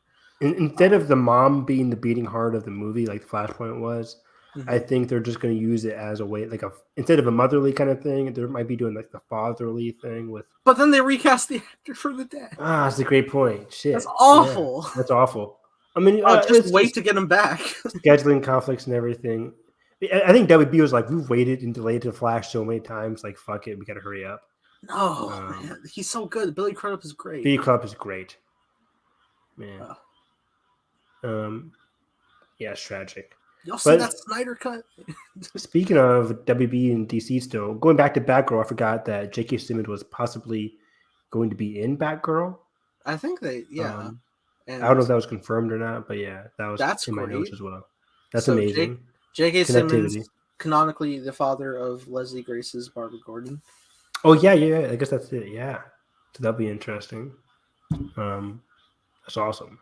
Which makes me even more excited for Batgirl. God damn it! So we now will be coexisting with J.K. Simmons, Jim Gordon, and Jeffrey Wrights. The Watcher. I mean, Jim Gordon. Yes. Both. Do you think Jeffrey Wright will be in the Gotham show? Yes. I hope so. Is that also coming out? No, wait. Yeah, they haven't even started filming that one yet, so maybe that's a 2023 show. They could aim for fall. Fall? They could aim for that because when they announced it, it seemed like it was going to be closely associated with the Batman, so I think they would want to make it around the same year at least. Yeah, clearly Jeffrey Wright's open to TV because I know like forever he did Westworld and like now he's doing What If. He's great in Westworld. I love Westworld. I need to watch Westworld. It's a great show. I want to watch the original movie of Westworld, like back in like the 70s. Ooh, I have not watched that. But the new Westworld is great. Anyways, moving on. We have the Kingpin and the Hawkeye rumor. Oh yeah. That was a while ago. Do you believe that more than Daredevil being in No Way Home? I think Daredevil. I think Daredevil will be in No Way Home. I think Matt Murdock. Correction. Yes. Will be in No Way Home. Potato tomato. I actually believe. I was gonna say I believe Matt Murdock more than Andrew Garfield and Tobey Maguire, but they're both in it too. They're all in it. Willem Dafoe. Do you? Oh yeah, we can talk about that after this. But do you think Kingpin could be in Hawkeye? It sounds so out of the blue. It doesn't make sense to me. I think I need the context of like the core story of Hawkeye. I mean, my man was killing Yakuza like a couple months back. Who's to say? Yeah. I mean, it doesn't he was hunting down a lot of cartels. I mean, who's to say? Maybe there'll be some cross with Kingpin. I don't know. True. Yeah, I saw someone pull like a comic that like had like this party where kind of all these different people were there, and then they match the set photo of Haley and Jeremy with like Yeah, I remember seeing that. There is a party scene Something. I in don't the know. Hawkeye run, but I don't know if it was associated with Kingpin. So. It's been a while since I read that. Could be interesting. Oh, we also saw like in like that report, going around. Vincent D'Onofrio liked the tweet associated with it. Oh yeah, of course. Can we he did. stop? No, but just the With one the- though. He wasn't Just like, the oh, thing- yes, I'm a liked fan. Yeah, he Which watched means- he liked a single tweet. It was kind of Which means he's in the movie. Someone, Ryan Johnson is following Kelly. She must be in Knives Out too. It's like, stop it. Hey, what if she is? What if she's like Frank Oz's cameo? Yeah, Or like just Joseph Gordon-Levitt's cameo, where he's just like a voice in the the laptop. voice in the on the phone. Oh, yeah. but he's in everything that Ryan does. Yeah. Kelly could be like the female. He just version, went where off she's to the just- casino. I I contractually have to do that every time we bring it up. It's so I good. can't buy it. Told him, Um, can't park that shuttle here. Yep, those the shuttle parkers. It's so funny. It really is. Every time I watch it, it gets funnier, dude. They're straight assholes. Yeah, like why? The Master Codebreaker. You're up. Yep, those are the shuttle parkers. And then he gets shocked when they get shocked. He's like, oh. Didn't see that coming. Oh man, but yeah, I'm excited for Hawkeye. Slight tangent, but yeah, it looks like Miss Marvel might not be in 2021 after all. We haven't talked about No, it. but there's a Halloween episode. Stop moving. Yeah, it's so weird because again, they released that Hawkeye photo a couple weeks back, and with the release date for November 24th. I think And Hawkeye we're like, has, that's a Christmas weird. setting. Right. Yeah.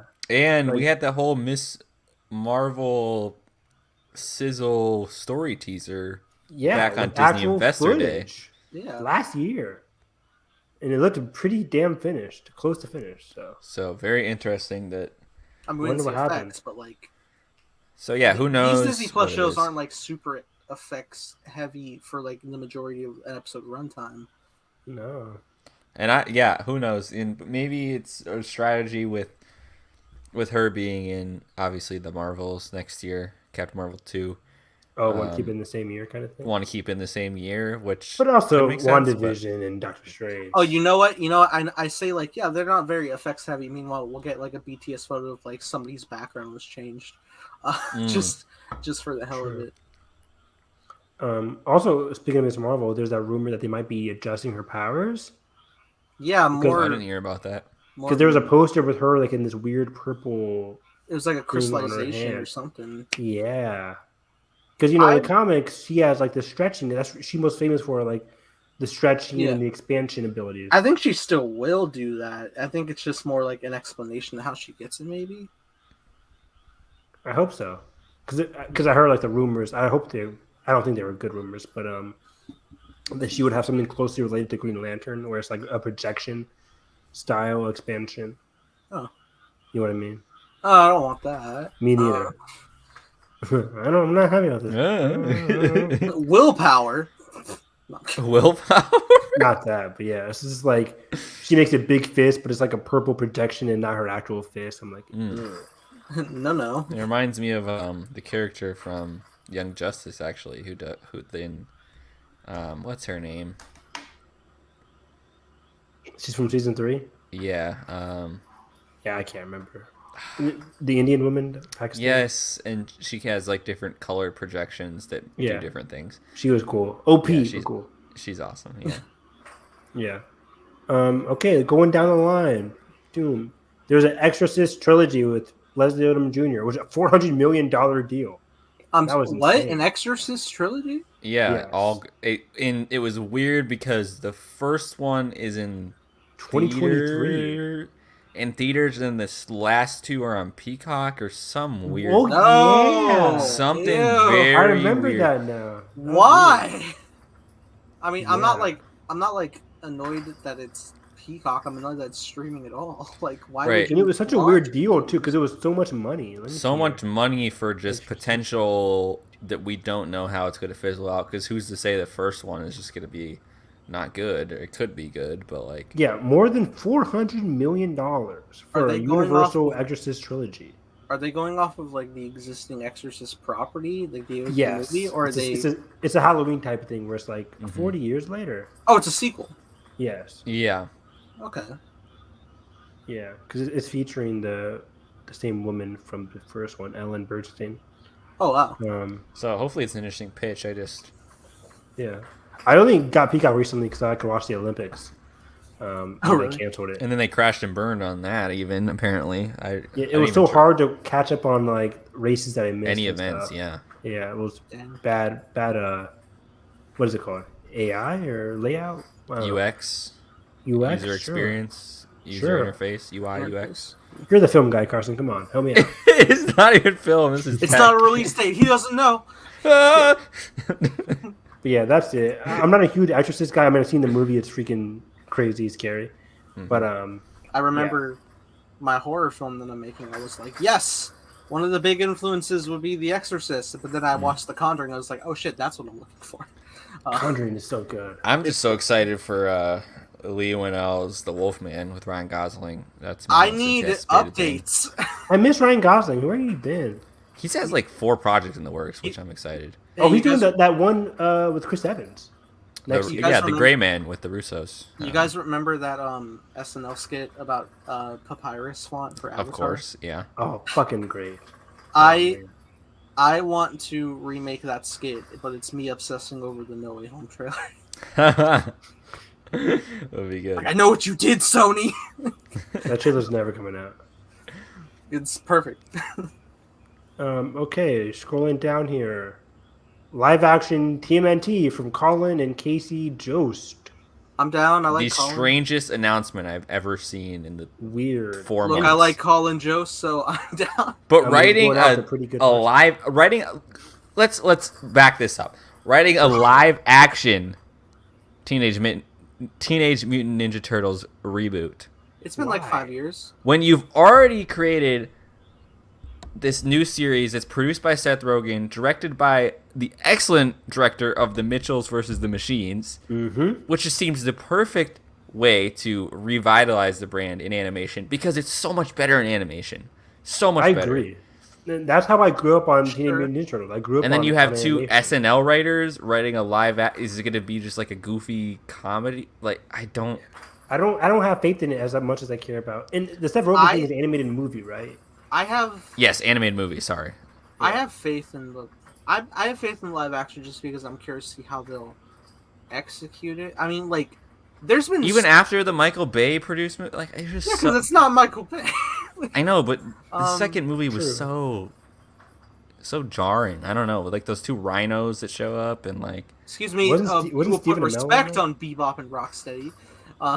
The Rhino and Pig. I don't think they did him justice. Wasn't That's what Stephen I'm saying. Amell in that too? Yeah, Stephen Yeah, he was Amell Casey was in Jones. Was he Megan good? Fox was in it, just like being like overly sexualized by the director. Yikes! Yeah. It's very weird. Okay, but that's not this. But I mean, I think it's going to be different and unique. But Yeah. I'm also just like I wish they can just stick to the animation. I guess I wish Well, I I'm knew what not the gonna pitch deny- was. Like I'm I not don't going to deny that the animation isn't going to be great. I know it will, and like, there's been so many animated Ninja. There's at least like 10 now, and all are solid in their own right. So, yeah. Well, this is gonna be a theatrically released animated movie, which is cool. which is So. cool. I don't think they did that since like that 3D animated 2008 one. Yeah. Wow. Oh yeah. I don't was know. Also pretty good. I think Chris I Evans is remember one of that. the voices. Damn. Yeah. It's just like out of anybody you could hire, like it just for film, it just didn't. It doesn't scream. Yeah, hire those Colin 2 Jost names to me. didn't- I don't know. It didn't I could be scream completely confidence. wrong, and they could just have like created a pitch of fire that just all of Yeah. a sudden comes out, and it like the comedy really works in live action, which I would love. I would love if both these projects succeed, but to me, I'm still leaning this animated thing is going to be kind of the I cool agree. thing. Yeah, those 2 names together, I'm just like, on top of it being live action, those 2 names didn't excel like confidence. Like, I need to look up. It was that. Oh, it was called TMNT, and it came out in 2007. I need to look up the cast. Okay, yes, Chris Evans was Casey Jones. Okay. that's amazing. Oh, James Earl Taylor was Leonardo. I need to rewatch Okay, so there's a couple animated series, and only 2 of them I think are on Paramount Plus as of now. I can't The remember good which ones. ones. The good ones Yeah, are Plus. but I want to rewatch Ooh, them. I do like that. I like the one where they go into the future. That was a cool Mhm. one too. Go into the future? Right? Isn't there one in the future? Yeah, what is that? Come on, Oh, Nathan. in live action?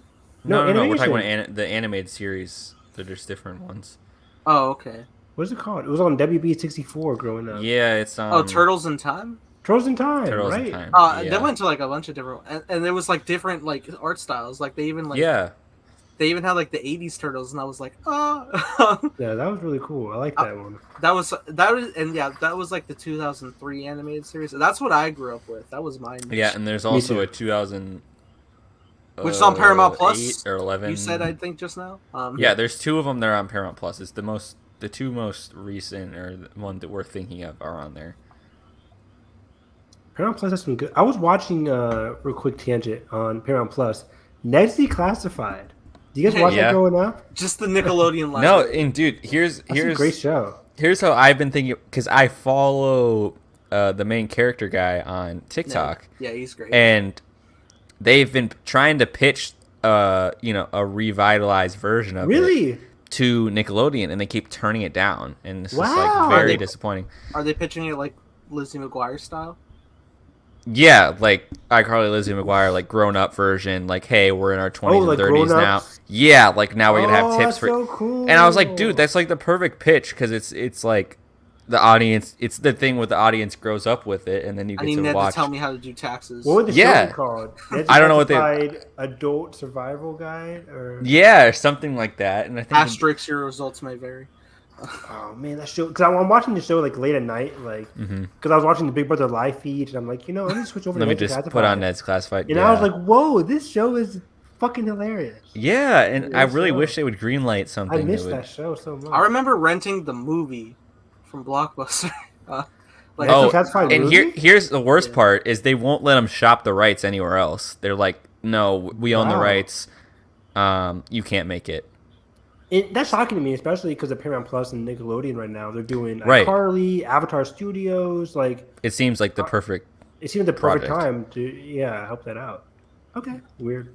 But I didn't know he was doing a TikTok thing. And that might make me Yeah, want he's to just on TikTok. there. He's like doing like skits about it, I saw like what it would be, kind of like. I saw him do a Bo Burnham one. I was like, oh my god. That's amazing. But continuing on, What If Season 1 and Season 2 have 9 episodes each. Nothing big there. Oh, there's 2 seasons. Yes. As of two- now. Oh, there's only 9 episodes. 9 episodes for Season 1 and Season 2. There was going to be 10, but COVID. Mm. I'm sad. So 9 for Season 1. Season 2 is coming out next year. Another 2022 show to look forward to. Hey, So we'll have Throwing What If in season level. 2. We'll have Moon Knight. We'll have She-Hulk. We'll have, I guess, Miss Marvel now, presumably. And And that might be it, right? Oh, maybe. What do you guys think about Secret Invasion / Armor Wars? Yeah. Do you guys think any of those two could be 2022, or are those definitely 2023? Because we got confirmation with Emilia Clarke and everybody. It seems like it could be a 2022 show. Ironheart is before Armor Wars. I'm pretty sure. It is? I'm pretty sure. Okay. Okay, wait. What's the one with Emilia Clarke and like Kit Secret Harington? Invasion. And, Kit Vision. yeah. Did you say Kit Not Kit Harington? Harington. Kit Harington's Eternals. Yeah. Oh, I thought he was cast. He's a Black Knight. I thought he was cast in a show as well. I can't remember. Yeah, he was cast in I can't. I was gonna lie and make up something, but I forgot. Actually, I have IMDb pulled You up. failed. I have Ridley Scott's IMDb still failed. up here. Oh, thank God. Really Scott Defender over here.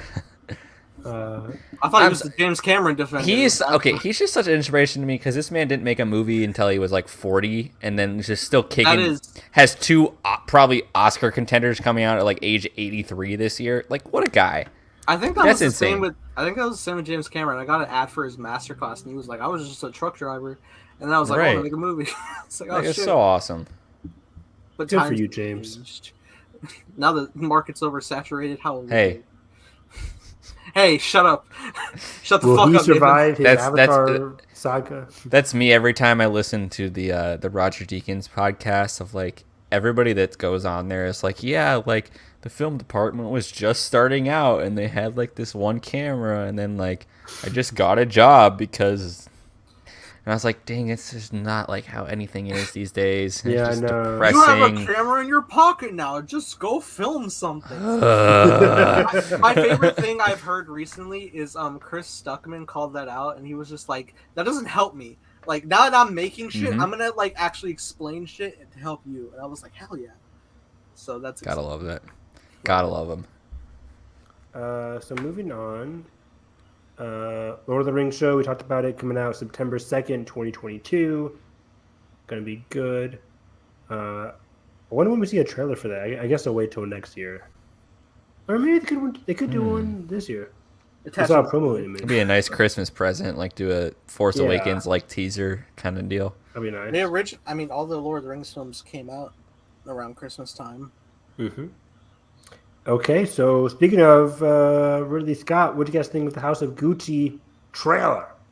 So when I first watched the trailer, I was like, oh, it's funny because I was like forever hyping up because I was like, oh my god, Adam Driver, Lady Gaga, Ridley Scott, my birthday, and then like I saw the trailer and I was like, that's pretty cool. I was whelmed, and then I watched it again, and I repeatedly got ads for it, and it kept playing, and I was like, let's fucking go. Like, the music's so good. I liked it the more I rewatched it. I think the accents are very interesting, to say the least. Yeah. I think I need to rewatch it. I've watched it, I think, twice. I think I need to keep watching it because right now I'm sort of on the fence. I'm like, I know it's going to be good, but it's maybe just the way the trailer cuts together, just with everything that happens. I would rewatch it because, like, I was like, okay, but then like every time like it would come up as an ad when I was watching YouTube normally, I was like, I'm not gonna skip this, and I never skip it because I really like it. It seems very comical. It seems very like it's comical, serious. Like the tone seems very like fun, entertaining. I wasn't expecting it to be like. I didn't know what the story was going to be, so I wasn't expecting it to be. Well, I knew it was going to be the depth around like the Gucci stuff. Yeah, I mean, I suppose, but I mean, I didn't like know because like from the set photos that we saw, I was like, court drama. I don't know, which I would like. I would like a nice court drama. Court drama. Wow. I don't know, but then like when it was like, have you seen The Verdict? You got to watch The Verdict. I need to. And then, like, it was a big focus on Lady Gaga's character, and I was like, I wasn't expecting this, but I'm pleasantly surprised. Yeah, I think it has mostly to do like the assassination scheme and everything going on like that, and it's going to be very interesting. I don't know the real life story. I think, look it up, but no, maybe not. I would Gucci. I never look up real life stuff. I mean, I just know this one because like I'm a huge Adam Driver fan, and I don't know too much about the exact story, but on the TL, I kind of got the gist of what happens. But anyways, and the trailer itself kind of like leads you to that conclusion. But this seems like to me, and I was watching like a film podcast, like this could be the American Hustle of 2021 in terms of. It's a great movie. What do you think, Carson? You like American Hustle? Yeah, I like American Hustle. Amy Adams. I think it had the effect of being the popular Oscar movie of the year, which people then started to dislike it because it was so popular. Right. But I think it was actually pretty solid.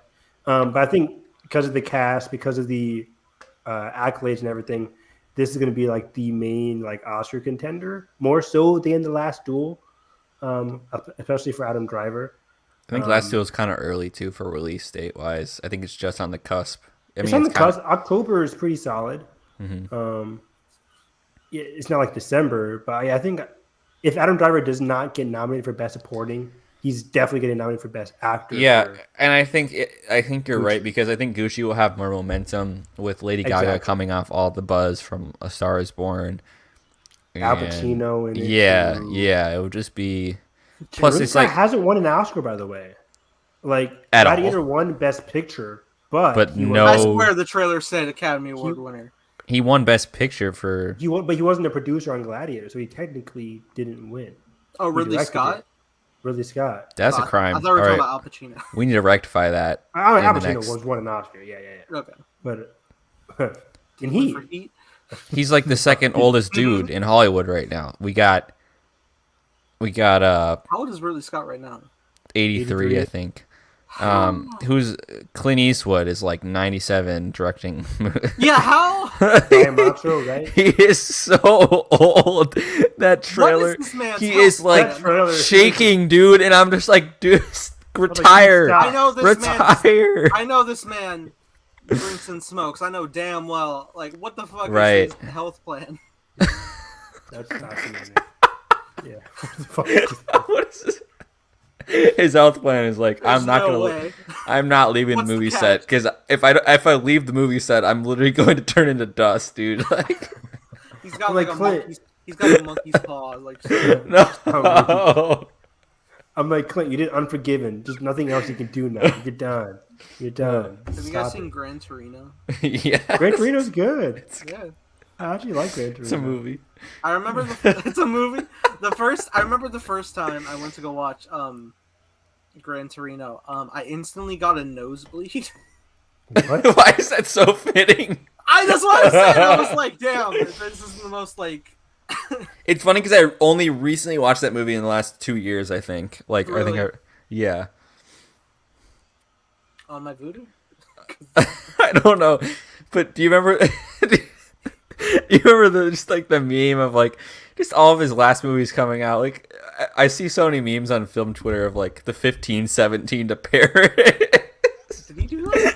Yeah, What was that movie he did? and where I he don't was know like why it's so funny for the Where's- trip.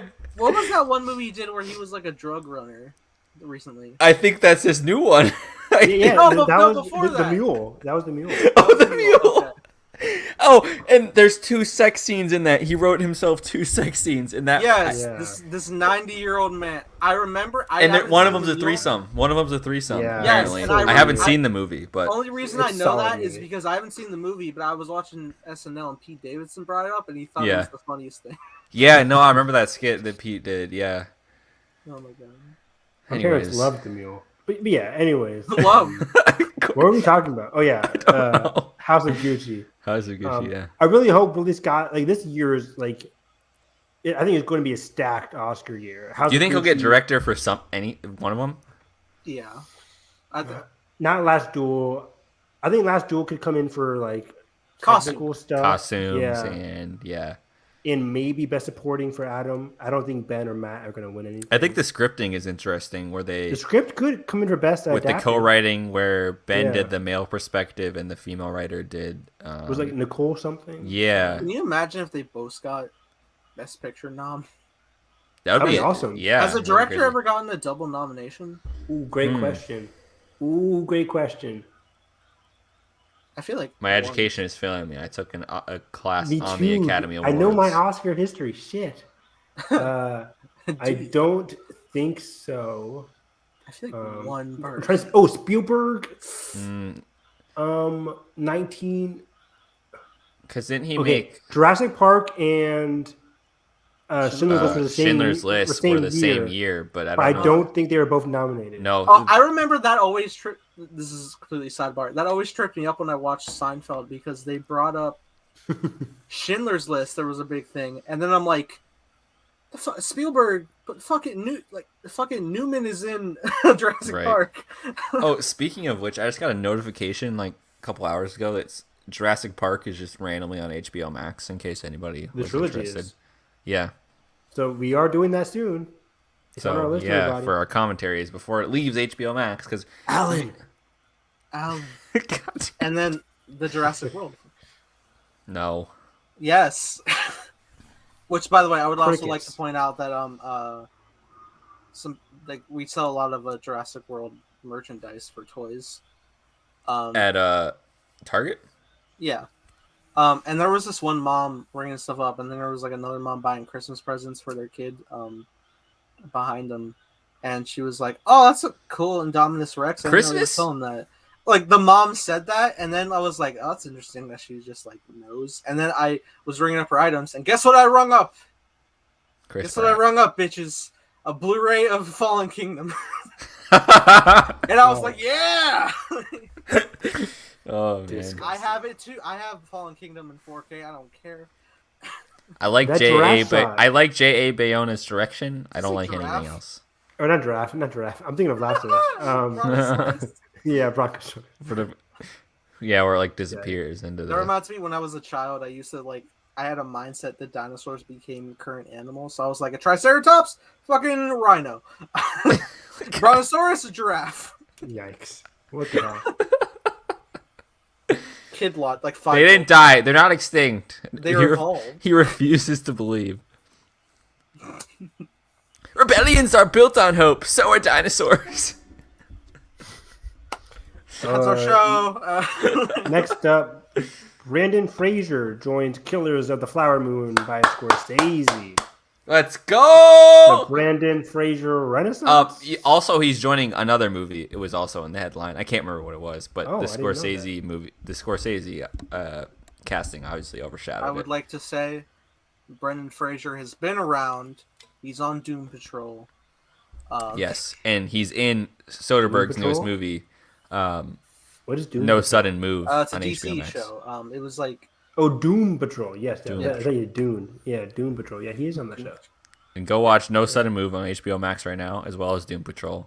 Are we sponsored by current- HBO Max today, guys? For current if they. I Brandon love Fraser. seeing the tweets that are like, it's like the user interface of HBO Max was designed by people who like hate that you're using it.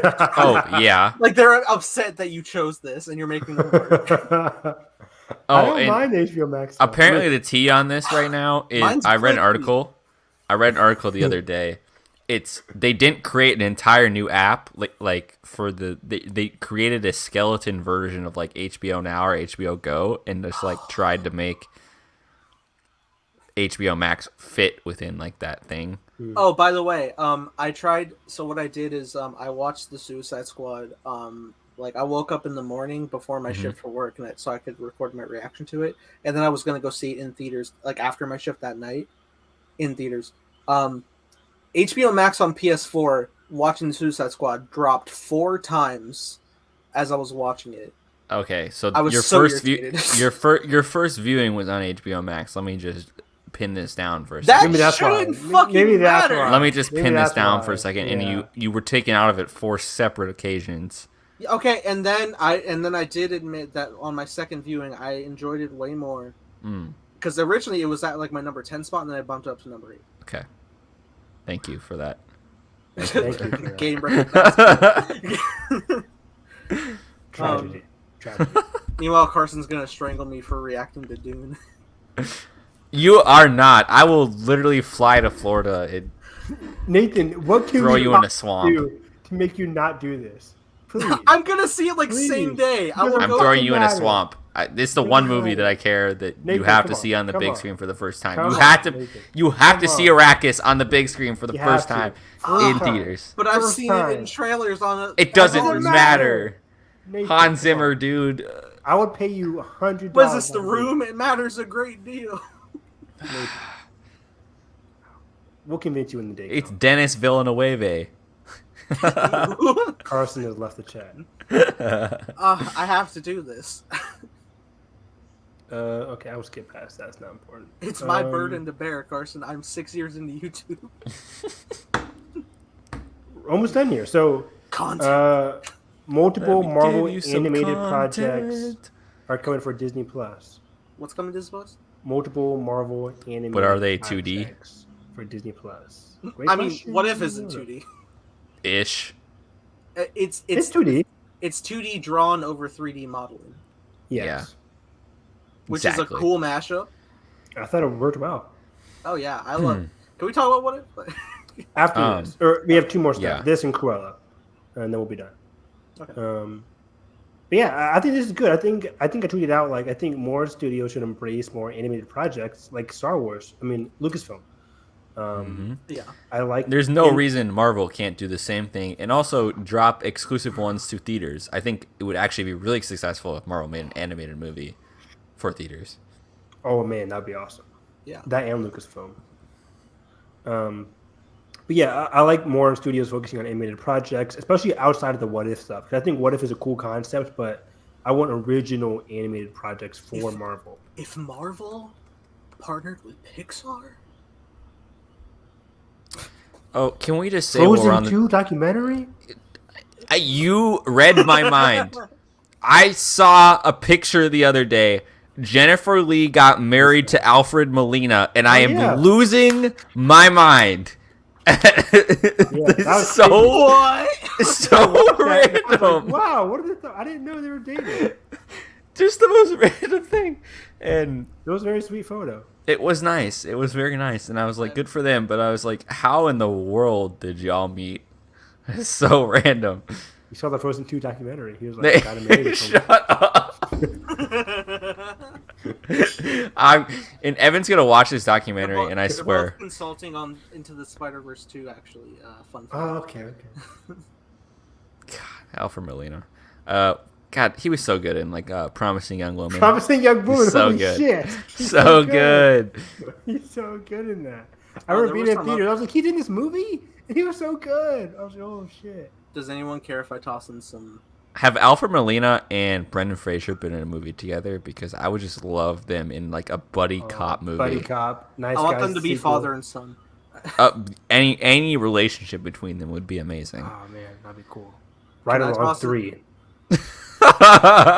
Yeah, I had mini Spider-Man No Way Home update. A what? Oh, what is it? Oh yeah. Is this the Willem Dafoe comment? Oh yeah. Well no. It was villain costume concept. Oh. Are there images? Not officially. It was more like from insiders, like mocking up an image of what the description of the costumes are. It's gonna be comic accurate. Well, Alfred Molina is mostly the same. They confirmed. Why is they bringing him back? From the river, Evan. He drowned with the sun. Yeah, before that though. Oh. Before he got talked to by Toby, so you can be evil. Convenient. Yeah, of course. It's convenient because it's the fucking writers. I think of Stanley's infamous interview of who would win, this person, this one. It doesn't fucking matter. It doesn't matter. Writer with the power. Anyway. Okay. They're also described Electro. We know he's going to be blue, yellow instead of blue. Yellow. Yeah. And he's going to be in more of an aesthetic of power worker, neon vests. Those caution vests that you see around. So, because he's yellow, not blue, is he still going to be the Andrew Garfield Electro, or is probably? I think he'll be a variant. A variant of the variant, right? Because Andrew Garfield's a variant of Tom Holland. Yes. God, so he's the variant. Well, we saw branches have branches, so. Yeah. Oh man.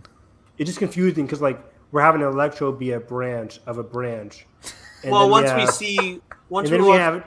we have Doc Ock being just a branch. I'm just thinking of the Let's general just watch audience. Amazing Spider-Man 2 tomorrow. I'm thinking of the poor woman in my Black Widow screening, she's dead. That's how I felt about the Peacemaker and Crazy. I was like, do any of you know?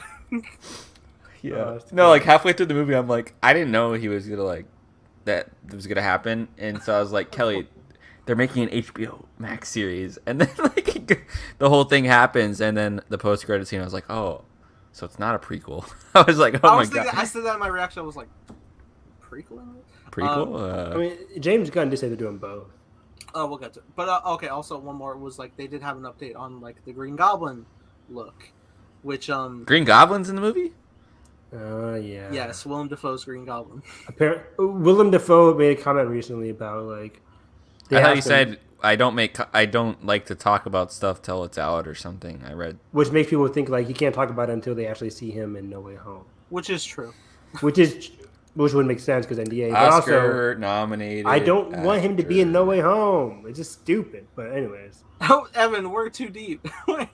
I know we are. We are. Just put everybody in this fucking blender. The pull-out game is weak. We're in too deep. Jesus. But yeah, update of his suit is it's still more of a armory type aesthetic, not too dissimilar to what he was wearing previously, but How did you have time to change clothes? If It better be a practical suit. I swear to God. it could be a variant. I think I may have heard. So stupid. No, it's not. They're variants of a variant, and then we That's have variants fine. of this. Stupid. It's not stupid. How about you just create? Why can't we just have an original Green Goblin for this universe? Because this Willem Dafoe Green Goblin kills our MC Norman Osborn, and This movie's gonna be so confusing. Why can't we just have? Wait for it! An original new actor. They don't know that Doc word, Ock. Evan. They don't know that word. A new actor playing Electro. John Watts is As new literally in a actor? trench right now, editing this movie leave him alone. at gunpoint. No, it's because Leave John Watts alone. they want people to point at the screen and say like, "I know that guy from the last movie." Yeah, And I that's fucking will. crazy." And I will. And I'll God come damn back it. 7 God times. damn it! And I'll pay with my own money. Why can't we have fucking fucking Florence Pugh could have been Doc Ock or something? I don't know. Make a new actress or actor. That was a bad example. Shut up. But we can have a new actor. I kind of want it now. Live I action kind of want it. Catherine Hahn Doc Ock. Oh That hell would be yes! sick. But it's like I'm so confused why they're forcing the multiverse in this movie. But anyways, it's happening. We'll see what happens. I think that would be great. And I think anyway, I wasn't finished. Anyways, yeah. Sorry, Nathan. Continue. The Green Goblin armor is going to include a lot more purple color scheme with the green, like the comics. Like the comic books. Ugh. Fuck off, dude! Have fun. Holy shit! Oh god, I'm sorry. kill myself. Like, Oh no! No, Jesus you're not. let me have this. Before or after Target does it for you. You're not wrong. I'm tired. man. I want a Unhinged. trailer. Oh my god! I was Nathan goes on hungry all his. day. Carson goes off on like. What was Carson pissing on the last episode we did? I don't know. Something. He blacked Yeah, out and went into a rage. He went to the movie or something. I think it was like Marvel movies or something. He's like, I'm done. Oh yeah, no, it was before I saw Black Widow. I just got like I got like cold feet. I'm like, I hate Marvel. No! I was like, oh, Carson's coming to me with Star Wars. No! You know what? And then it kind of hit. And then it kind of hit me again when I saw the alternate Black Widow ending. I'm like, why is this not in the movie? I agree. Like, we can talk about Stupid that. Quinjet, dude. The poor guy that was on a poster. Why was he in the movie? He's just like an arms dealer, and he just gets her There's jets. no reason. Remember There when was we no thought he was reason. Taskmaster? We all thought he was Taskmaster for like 4 months, and then he was just like a guy in Iceland Him or who Rachel like. Wise. And Oh, that was the funniest I've watched for a while. That was funny. And his poster's so funny. He's like, it's like, boy, you just made a phone call and like got a Quinjet. hey, man. It makes no sense. Hey man, without him, the Avengers wouldn't get to. And then we're supposed to at the end. You're like, oh, she Icon. can make friends. She can like, she's a person. She can make friends. Like, Look, I agree. Like, I what? agree. I agree. The deleted ending is definitely superior, especially 'Cause for usually- a last time seeing Natasha. Yeah, Mhm. usually I'm like, okay, deleted scenes. It makes sense, guys. Stop over exaggerating. it feels like Kate Shortland's ending. Like, I feel like she probably fought for that and then just didn't get it. That's There's what it a feels like to great- me. Yeah, I can't wait to possibly. talk tomorrow about Amazing Spider-Man because there's a really great deleted scene that I wish was in Ooh, it. yes. Oh yeah, with him and his parents. I'm just kidding. Yeah, His dad. yeah. Oh, his dad, right? That's the one you're talking about with the great. Yeah. yeah. Great scene. Oh, Great so scene. good.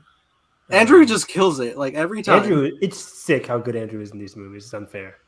He's so good. In every movie, honestly. Every movie, yeah. Yeah. Hacksaw Ridge. Woo wee. Cinema. I still have Anyways, to watch it, and I own Oh, it. you gotta watch Hacksaw. oh, you can watch it. I was telling my students that too. They're like, "This movie's bloody." I was like, "Yeah, don't tell your parents." Oh my god, everyone's gonna get fucked. I'm How old are kidding. your students? I'm kidding.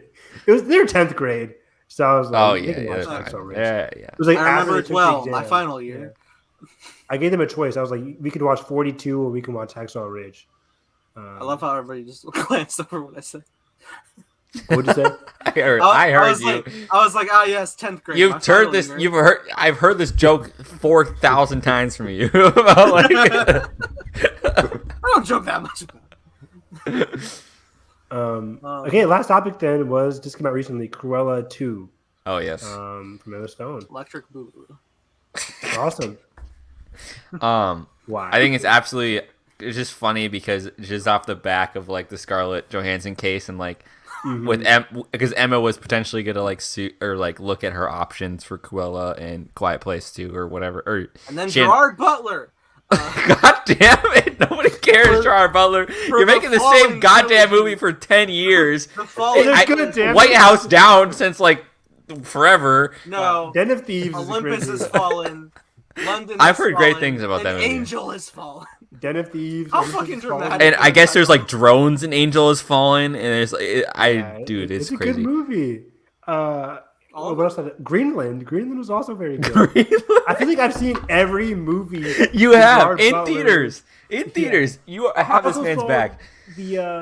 Oh man, Angel Has Fallen, Greenland, Geostorm was a fun one. Geostorm, yeah. The submarine one where he's like fighting a U-boat with Russia. What was it called? You know what the Gerard Butler film I really want to watch is Phantom of the Opera. I really want to watch it. Oh, I love him in the opera. I don't know if I've seen it. It's a great. And Evan saw 300 in theaters. Yeah, I was too young for that. But back to Cruella, like I'm happy. I hope they just continue this like original direction of like things that are happening. I agree because Preston in our group chat really got me on the other end of that because I was like, I don't want Cruella 2 if it's just gonna be like a tie-in to Dalmatians. But if they continue on the original plot of this one, like this one had a good, like, you know, people always said the Devil's whatever it's called. Right. Aren't they diverting to an original fashion story? Thing? Aren't they diverting to an original tale with Lion King 2? Yeah, presumably, but we don't know. It's supposed to be like a prequel-esque / I don't know. It's Barry Jenkins, so we'll see. And Barry Jenkins we trust. Hey. Yeah. You owe me that. Right? You owe me that soda. No, he did all of it. I don't know. I had a really great time with Cruella, and I think this will be fun. And I'm excited for Emma Stone to see her in the upcoming Yorgos Lanthimos project. I believe she's cast in because she's her and Mark Ruffalo. Mark Ruffalo. Did not hear what Evan said, and I couldn't tell if he was like seriously answering me or if he joked. I couldn't tell. Oh, I was joking in La La Land. I didn't know if you were seriously asking. I was. Okay, yeah. So I didn't hear your punchline, so I was like... Oh, I said no, he did La La Land. Okay. Damn it, then I would have got it. Yeah. But yeah, this is good news. I think the side characters are really good, too, so I hope they keep... Paul Walter Hauser, really good. He's awesome. Yeah, I think he has a cool little career going for him right now, just being like... I saw him in the trailer before Free Guy in the upcoming Kristen Bell movie Queen's Pins. Yeah. With Kristen Bell, and he's playing like this FBI agent who's going after them, and it looks really funny. So he's really good. But that's it. We have 15 to 10 minutes till 2 hours. We can go over definitely. But I think at this point we can just talk about What If and the other reviews and movies we've seen. Yes. Yeah. Etc. What If? I don't have a lot to say about What If. I think it was really good. It's the best show thus far. No. Oh, it's not. Sad. I mean, there's one episode. Oh yeah, Carson hasn't watched it. I can review it. Please try. Try. You go first, Carson. Okay. Yeah, you go first. So, you know, we get this opening, right? And I'm like, oh, that's a cool I'm animation style. No, I'm just repeating Nathan's reaction because it was like, Nathan was like literally 4 seconds into the Marvel logo. He's like, oh, it's this animation style. I'm like, we haven't even seen anything. Yes, we have. That's the stars. We saw the Marvel Studios logo turn painted. But yeah, I am excited to watch this show, and I don't think my enjoyment's gonna be taken out from this review right now. But yeah, it seems Peggy dies. Cool. Oh, shit. Peggy dies. Shit. And the direction. I didn't know they were going to be full 30 minutes, so I wonder how you guys feel about the format right off the bat. If it was, because I've heard people say it was like it's taken like a lot of stuff and jam packed it into 30 minutes. I'll address this. Yes, a lot of people feel it's rushed. I say, frankly, converting a what if story, like you're taking like large scale Plot alternate routes lines, of yeah. movies. Yeah, and I think like I mean, I'm sure you can have fun with what if, but like your whole premise is like of what if is like how things could go. So like it plays on your knowledge of the events that you have already experienced. So going in, like I have watched the first Avenger many a times. I know it like the back of my hand. So it going like to beat, I don't study the back of my hand. I'm just following the phrase. Okay. Very But famous phrase. yeah, like there's no distinct mole or anything. I can't like but Yeah. Wonder Bread fucking uh But I'm with you, Nick, though. I think going in, knowing these were going to be 30 minutes, I'm like, okay, they'll spoof the movie. But not spoof, but, parallel the movie. yeah. In half an hour. And I thought it was paced pretty well. I don't think it was rushed. I don't know what people were expecting. Were they expecting a 2-hour what if story with Peggy Carter? Like, Yes, no. that's a lot. Like, it's a lot. Like, this makes sense. 30 minutes, and they got the important beats. They got the great character moments from Peggy and from Steve, and a great performance of Dominic Cooper as Howard Stark. Howard Stark. He's always great, and he was great here. And I think the animation was really worthwhile. It was really amazing. Fluid animation, fluid fight scenes, really cool. And like I said, I think the best part about this was there were still some great quiet moments between Steve and Peggy that I really liked. That really paralleled that even though this is a what if story, their characters are very in character to who they are deep down in their core. I love that they really still love each other. Yeah. Even With when the it's flips, skinny yep. Steve, it's just who he is. Skinny Steve is a mind Right, of which Peggy is- Carter and vice versa. Which is like, very much she loves him for who he is. I mean, in the main storyline, obviously too. Like, Yeah. I'm thinking of in Endgame when they time travel. Isn't it the picture of Skinny Steve that you find on the desk? She always which I had, think is yeah. a nice little touch. Exactly. And there's some great moments for Steve because he gets like the Iron Man Mark I armor in a way. As powered by the Tesseract, which Yeah. I remember in Iron Man 2, Howard always saying like he's limited by the technology of his time, but Tony can figure stuff out in future advances. But now Howard, like, because I was watching, I was like, oh holy shit! Like we never properly got a hold of the Tesseract. We got like a tiny sample of it, but like this.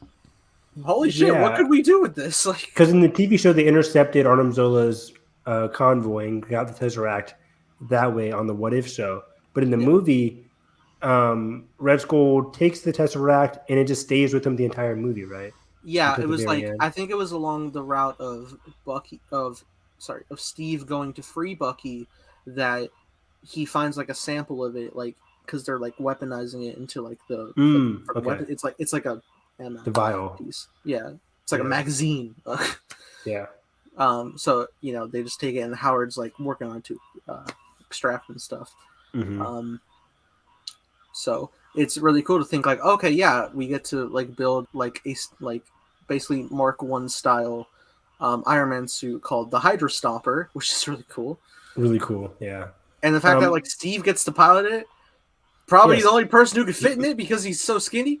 It was really cool. I liked that. There was some great team up action between Peggy and Steve in the sky. Her riding the Mark I armor, which was or Hydra Stopper armor. And she like free which was falls awesome. and then like fall, and there's like a handle for her to hold on to with the shield. Yeah, it felt very much like Ahsoka in season 7 of the Clone Wars, where she's just like falling, taking out the clone or taking out them. She just hops on like fighter plane. She's just like stabbing. She killed a ton of people in this. What if? Oh, definitely. A ton of people died when she first like gets on the battlefield. Yeah, right. So fun because it seems like even she's just like has not properly like tested her go at it, and then she just like flips the truck, and I'm like, amazing. What I also liked is I hope that other What If episodes do this is that at the very beginning they show the inception of the multiverse here of the their Nexus event, the Nexus event, if you will. Yeah, exactly. Because in episode 1, when Steve's about to get into that pod, the chamber pod. It was a thing of like, Miss Carter, would you be more comfortable in the booth? And like in the movie, she goes up to there, the booth. but here she was like, I think I'll stay. And the Watcher's like, that's it. That's the Yeah, moment. this was the moment. I'm like, oh, that's really cool. So I wonder if other What If episodes is like, okay, this is the moment that changed everything. I think it will, and I think they'll also. I really like that. I think they'll also book in the same. I mean, I like how it starts with narration like Skin Kid from Brooklyn becomes Captain America, but in this universe, and like there's the event, and then book ends with like, and the new hero was born in the universe. These are my stories. Like I cannot, shall not, will not interfere. I am the Watcher. Yeah, I was like, what is Law and Order? These are their stories. Dun, dun. Dun, dun. Oh my god. Where's my Daredevil Law and Order? I hope She-Hulk is Law and Order. It really should be. Fucking love Law and Order. Anyways, yeah, I really like that part because and it got very serious too because the guy pulled out a gun and shot Steve. I was scared. Me too. I was like, "Oh, did Steve die?" I was like, "What the fuck?" I was like, "Damn, I don't remember that in the commercials." Carson's like, "What the fuck's going on?" What's going on? Yeah, the guy pulled out a gun, to shoot Steve, and blow up the Steve getting to the pod. So Steve is shot, and that's why he can't get into the pod. I'm also trying. Peggy Carter comes. And they're like having an argument. They're like that general dude's like, "What are we like? Get him in there!" It's like he can't. He's like shot. Like Stark, you go in. No, I'm the buttons guy. I can't fucking. And, yeah, that was a great line. I'm the buttons guy. And like, I love when Peggy steps up to do it, and she just she comes like a fucking Amazon. She's so tall. Yeah, she's great. Huge.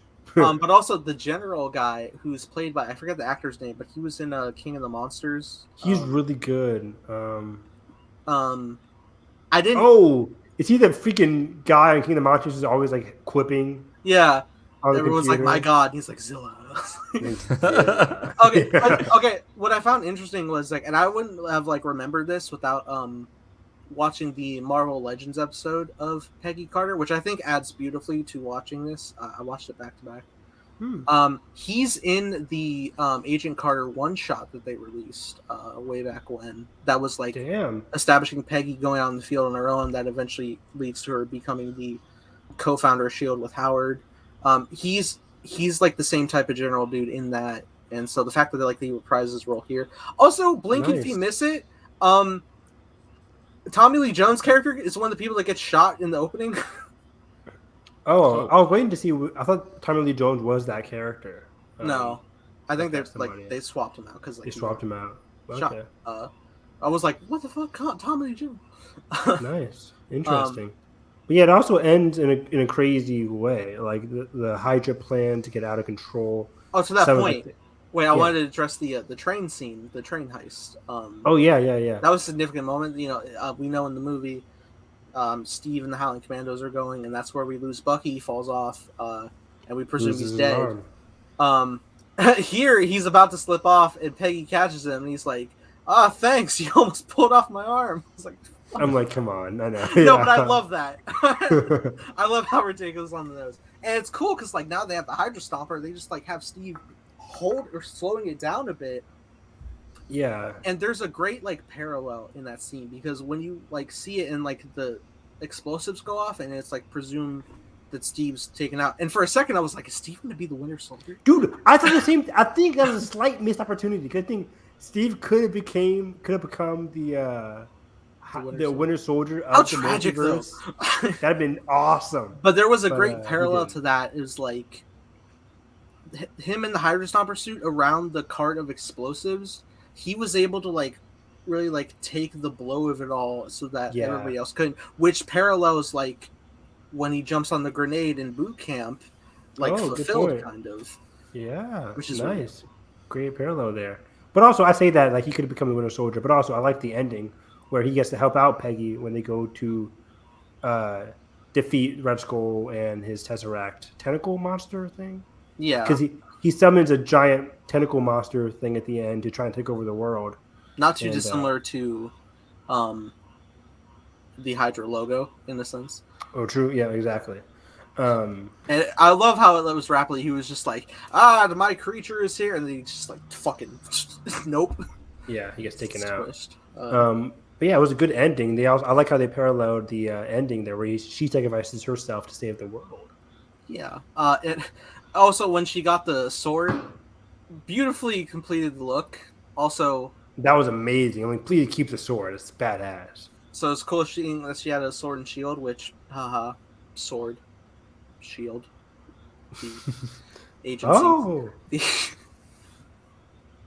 I get it now. Anyway, yeah, it was really cool seeing him fight. I like how the Hydra Stomper looked with like the yellow power up. I thought Oh, me too. And then we get the post-credit scene. Kinda. Kinda. Yeah, so she gets sucked in with the creature into the Tesseract. Not as gruesomely as like Red Skull was. Luckily. But this is where I got confused for a second because I was like, wait, because by the time she gets spewed out to the other end, it's the events of Avengers 2012, where Loki would normally come in at that point in that same shot angles. Because even Nick Fury and Hawkeye are there at the end, and it's just her. Yeah, it's just her, it's funny because it's not just like Steve waking up, just like, where am I? And he runs into the middle of Times Square. It's a little bit further ahead, and I got confused because I was like, wait, how did she just like jump 70 years? Because it's not the time. How does it work like that? Yeah, it's a space stone. So I guess it's a matter of just like holding her until they decide to retap it. I don't know. I mean, we never knew what happened to Red Skull, so true. He doesn't seem overly aged when we meet him. But granted, yeah, I got the sense from Red Skull that. Yeah, I got the sense from Red Skull that he just got teleported there, and then he spent years there as the Guardian or whatever it's called. Yeah. But yeah, I thought overall this was a very good show. Very good, absolutely. Entertaining, fun. I can't wait to see more. I don't know what the next episode is if it's been officially announced, but the next one is. I'm kidding. I have no idea. Star-Lord. I don't know. It might be. I feel like T'Challa. I think T'Challa is episode 3. I feel like he might be episode. I feel like the Collector episode is next, which is with Yondu and T'Challa. I think it's episode 3. All right. Well. I'm never wrong, guys. Come on. I'm not gonna. Moving on. Argue with me. Fight me, Nathan. Fight me. Fight me. Okay. So yeah. Carson loved the episode. I loved the episode. I really think it did a lot for the characters. Was Jeremy Renner the voice of Hawkeye in that? I don't know. I don't think so. I think it wasn't. I think I did see in the credits it was Samuel Jackson back for Nick Fury. Of course it was. Okay. Otherwise, so what if? Otherwise, it would have been great if they got like the Clone Wars voice actor for Mace Windu. Yeah, that's true. He's good. But yes, great stuff. The Watcher, his stories. Can't wait to see more. But okay, movie time. Shit. Movies. Shit, there's so many movies. There's so many movies. Do we go in release date order? I don't know. Oh God. We can. I can save some for next time because there's too many. Rapid fire. But okay, Snake Eyes, real quick. I'm on a new level. Who saw Snake Eyes? Just Nathan? Carson, again, missing out on Snake Eyes. Or missing out on a review. Did Carson not say he saw? Oh, did you not see Snake Eyes? Or did you see I didn't see Snake Eyes, sadly. Okay. So let's just do two things that Carson did not see back to back. Let's just go into Snake Eyes real quick. I had fun with Snake Eyes a lot. I had a fun time. I think on a character level, I liked the relationship between Snake Eyes and White Storm? Shadowstorm. Yeah. White Storm is a shitty name. Shadowstorm. I liked both performances. The relationships was good. It got close to that first class feeling between Professor X and Magneto. Didn't quite get there between them. I feel like the Shadowstorm's turn at the end was a little bit rushed. It wasn't as complex or as tight as I wanted it to be, but it worked. It sufficed. I just thought Shadowstorm as an actor was like the best actor in the movie. He was really good, in my opinion. Yes, I mean from the trailers alone, I was like, I like this guy. He's so good. Isn't he in Warrior? He's in Warrior, and I really want to watch Warrior now. I really do too. I really want to. He just sold the movie, in my opinion. Right? I think he outshined Henry Golding. Yeah, like from the intro. I'm bummed because there's like this one part, the part where like he's held down by the guys and like they want Snake Eyes to kill Oh him. yeah, in the fish There scene. there's a part in the trailer that they cut out and I'm so mad because it was so good. They like edited to get where like he shoots him free and then like Shadowstorm just kind of gives looks like you fucked up. He didn't say That wasn't anything. in the movie? I thought it was. No, it wasn't in the movie. It was in the trailer, and I was like, "Damn it, where'd it go? That was so cool." I like that verse. Like, yeah, I remember seeing it in the trailer. And then they just kick ass. Yeah, But nonetheless, they're so good together. I wish he didn't. They are great because he looks so good. Yeah, he did look. He looked good. He looked better with the whole mustache and. I think that's how he looks in Warrior. But, I think it is. Yeah, he has a gruff on him. But yeah, they're so good. I really like their dynamic. I thought Snake Eyes. I guess the whole point is like he's not a very likable person just based on like what he's doing. Yeah, but I don't know. I didn't gel with his character a lot in this movie. That's fair. What did you think? Yeah, I mean, I was just like, all right, so we're screwing over the people who are being so nice to you. Exactly. It felt very predictable. I get that he had a whole one-track mind with his father, but I was like, I can see this coming a mile away. It wasn't really surprising to me. But of course, when he did end up becoming the hero that he meant to be, it was very fulfilling in that sense. I went to like because I haven't watched the first G.I. Joe in forever. I've never seen the sequel either. Wow. So I went to go look up the 2 fight scenes that they have in both movies. I think Shadowstorm's played by 2 different actors in both movies. Is he? So it's like 3 different actors now. And it's odd because I was reading the comments and I was just seeing so many people were just like this is the good shit, not the shitty like prequel they're making. And I'm like, none of you fucking watched it. Yeah, I mean, the action was like, I think the critiques of the action in this movie are a bit justified. Like it wasn't like people were saying this is horrible action, but it is symbolic of a lot of like modern American blockbusters in terms of their action scenes. It was very like, Chris Stuckman had that famous action video where he's talking about like how action movies in like modern day like aren't the best outside of like John Wick or Mission Impossible. Shaky cam, extra cuts. Yeah, it was very shaky cam, extra cuts, and I really got a lot of that. I didn't think it was so bad. I didn't think it was so bad, but I could just tell they cut corners in a lot of fights where they didn't really need to. Because I think both of the actors are very talented already. I think the film looks great. I really like the settings. Yeah. Look, man. If you're gonna give me a neon lit nighttime with rain, it's over. Yeah, I think the setups were amazing. The setups in this film were great.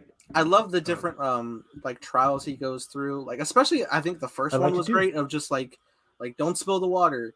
Awesome scene. And just like it's not always about fighting and shit. Like you gotta play all odds. And I was like, dude, this is really cool. And I like the different stuff like that. I liked the absurdity of these giant snakes. I thought, really weird, but it kind of worked for me. I didn't really mind it. Yeah, it was really cool. I thought the cold open was pretty good. Oh, really good. Yeah. I like that as well. Yeah, that was a great scene. You're right. Yeah.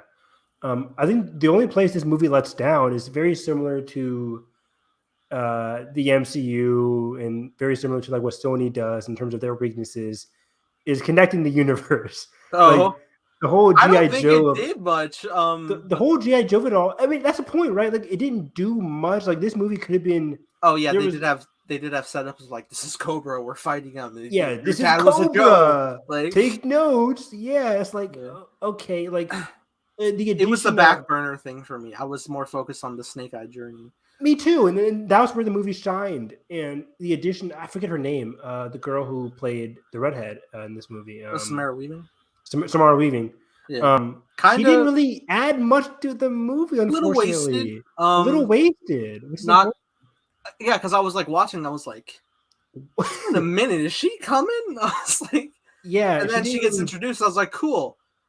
For like a minute and a half, and then we got another block. Didn't it remind you like they just copied what they did with Scarlet Widow in the Avengers, where she's on a phone call, but then she beats somebody up? I'm like, of course. Black Widow in the Avengers. Black Widow, her first scene in the Avengers, where she's getting interrogated. Well, I like that scene. I love it. I love that scene, but it felt very like they're trying to copy what that scene did. Okay. Like, yeah. See, a badass character. This is why she's badass. And it doesn't. And I mean, and it works in Avengers because like they're spotlighting every character before they like slowly. Exactly. Like, this one just felt very like pause the movie. Here's our GI Joe setup, and then back to Snake Eyes. I'm like, she didn't really need to be in the movie. Yeah. And then the villain woman, I forget her name. I mean, she was okay. Oh yeah, I thought she was pretty alright. The main dude that Snake Eyes was initially working for was good. I liked him. Did you? Oh, I was gonna say a little hollow. I thought he was fine. I mean, no, I think towards the end he got a little bit. Yeah. And I was just like, "What is this gem? How are you? All right." It was so weird because it was weird. Now I will say the room it's kept in is gorgeous. Oh yeah, it was an amazing set. But like, it just felt so goofy towards the end. They got very goofy towards the end, where he's just like blowing everything up. It turned like into a Power Rangers kind of villain. And I was like, all right, fucking I'm like, oh, okay. You were at a 5 at the beginning of the movie, which was solid, but then he turned to this weird villain who was jealous. Now, granted, when he was doing that, like really randomly, I was like, damn, how do you stop this? How do you stop that, right? And then it just kind of was like, oh, it was easy. All right. I agree. It was like very like, anyways, la da da da da. That's like that's how. But I thought the Shadow Storm like turning, I thought that was actually set up pretty good. Just like going throughout, he was like you felt like he had such a responsibility for his like legacy, and he wanted to do more, and like he's devoted his life to it. So like this like little mishap that he had no intention to, he trusted a friend. Yeah, and he had one angry moment. They're like, "You're out." I'm like, "Damn." I'm like, "Shit." Like he apologized and everything. They're like, "Nope, you're out." I'm like, and then it seemed like even for a second they were just like, "Well, we don't want you to leave." Like the was it an aunt or somebody? That was like the elder lady. Yeah, she was like, "Fuck this shit, I'm out." No, but like for a second when he was like about to just like leave everything, it was just like, "Well, hold on." But he was just like, "Nah, nope." Mm-hmm. It's like. Yeah. And then he was just like threatening Snake Eyes before leaving. I was like, I like this and I want a sequel. It's one of those things where it's like they set up a sequel that's more interesting than what they gave us, kind of thing. Sure. And it's very similar to what I felt earlier this year with something. I forget what it was. I also saw somebody on Film Twitter way back before it released called it that he's not getting the Snake Eyes suit till like the last 5 minutes. And that's exactly what happened. Which, I'm not overly attached to Snake Eyes like that, so I didn't mind. I mean, I was more focused on the story than the suit, but yeah, all right.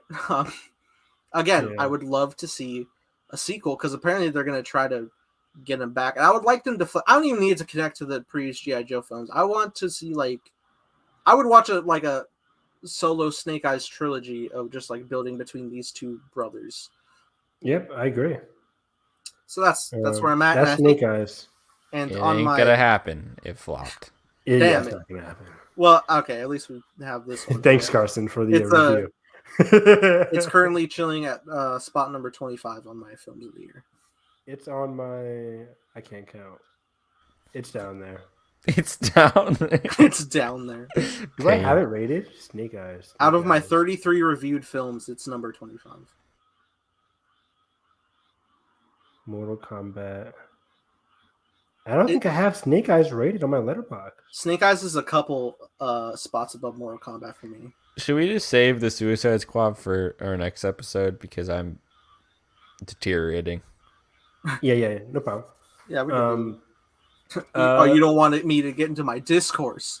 I don't have the energy to fight you back right now. That's exactly. We go on. Wow. Do old. Let's finish off on old. Yeah, good call. But Jungle Cruise. No, I have nothing to say about that. I have everything. I love. Have you seen Jungle Cruise, Nathan? Huh? I didn't know you saw Jungle Cruise. I did. It's right above Snake Eyes for me. 24. I think I'll put Jungle Cruise. I'll put Jungle Cruise above Snake Eyes as well. I thought it was actually a lot. I like just like quick 30-second review. I thought it was really fun. I thought like the effects were fine. I mean, sure they're not as like depth filled as like a Pirates film, but god damn it, I wasn't expecting that anyway. I thought Emily. Yeah, exactly. Shut the fuck up. Emily Blunt was great, and I thought The Rock was great. I love his puns. I like their dynamics. I like the brother. Hey, he's gay and proud. Cool. Thanks, Disney. Oh, yeah, I like that. What about Proxima? What about Proxima? Proxima the Jaguar, I like him. Like, I know he ain't like a real cat, but I was expecting a fucking real cat. I don't care. I don't give a shit. I'm just here to have fun, dude. And I had fun. I like the Oh my God. of the jungle, and I would watch a sequel. I want more. I think we could have some intriguing places with Frank in the sequel since he's no longer immortal. Hey, that creates more drama. Hey, cool. We got it. Sequel. Green light. Let's go. Anyway, that's my review. That was the best review I've ever heard. Pretty good. Number 24 of the year. Let's go. So. But yeah, Old. I really dug Old.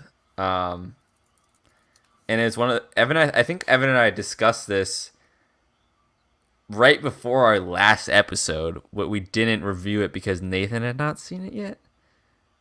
I think. Is that right? Old came out. No. Snake Eyes. Yeah. We didn't see Old at all in our last episode. Huh? When did we discuss? We Old? talked about it. Maybe it was like a.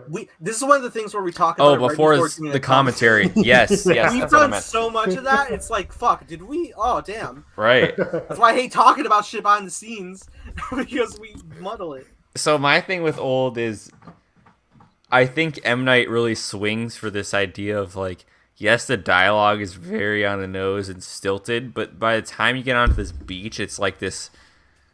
Oh my god! Just the atmosphere I think he built in this movie is just insane, and I think I really was so invested, especially in the second act, which I think you can't say for a lot of movies because a lot of times you're waiting for the end.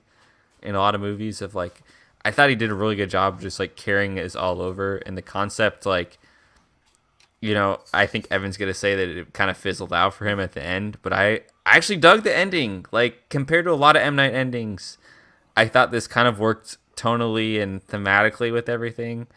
I don't know, it just really. And Nathan talks about this, I think, in his review. The blocking in this movie, I know it sounds so stupid, but like, I don't have a review. Is insane. 10?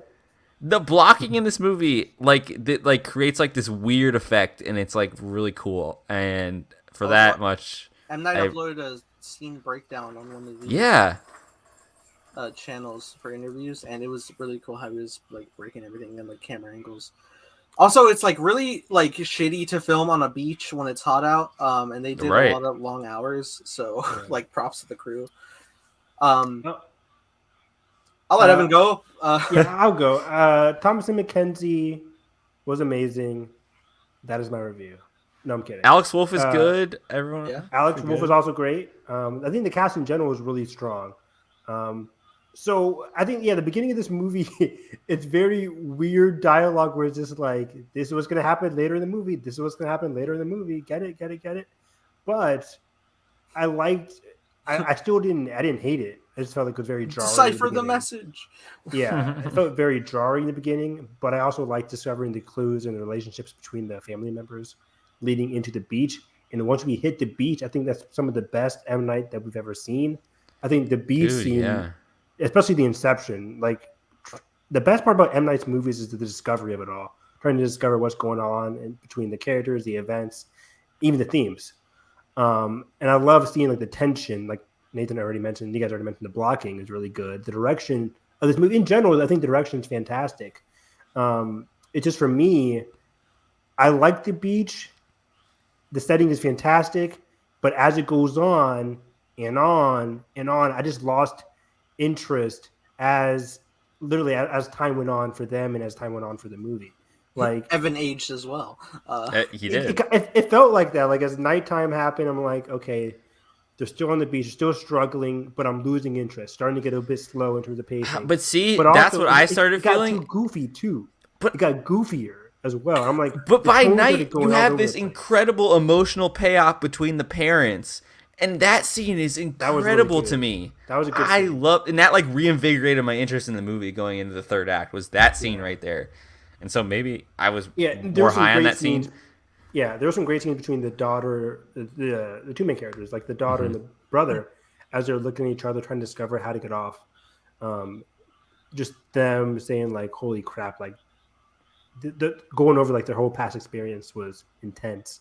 But yeah, there was a scene towards the end, like they got really goofy with the going back towards like the guy at night, just like attacking the father. I'm like, this is just getting ridiculous. Like some of the moments, like how the characters reacted to other characters, just felt a bit goofy. Like, what should we do about the racist doctor? Like they didn't know what to do with him. Like just kill him.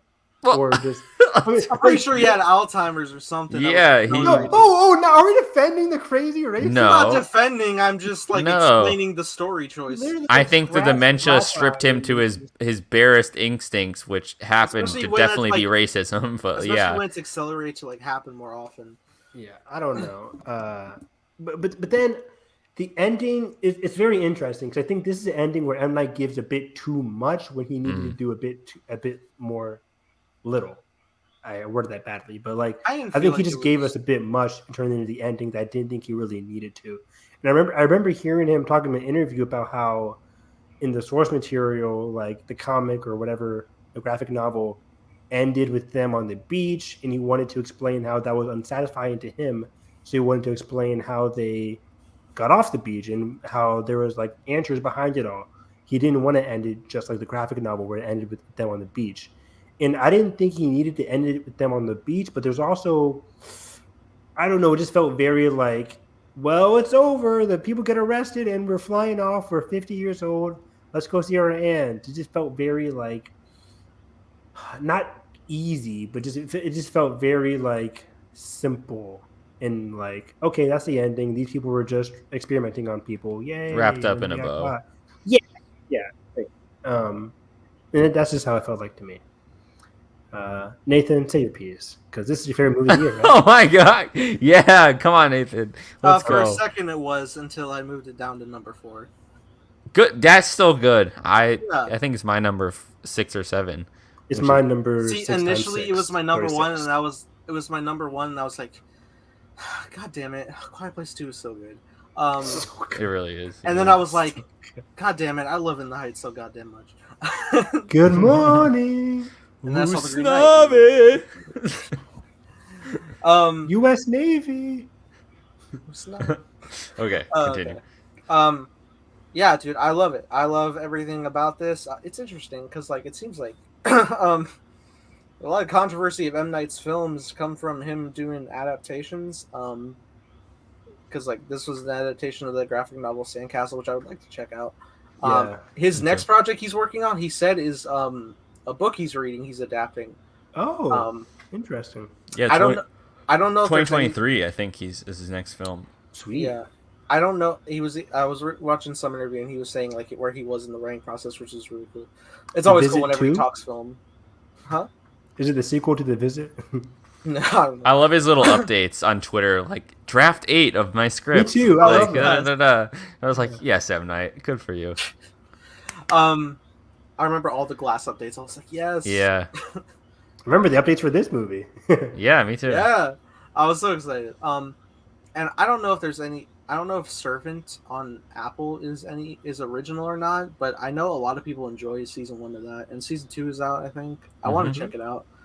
But yeah, this one I think I had said it's like maybe my fucking favorite M. Night thing since Unbreakable.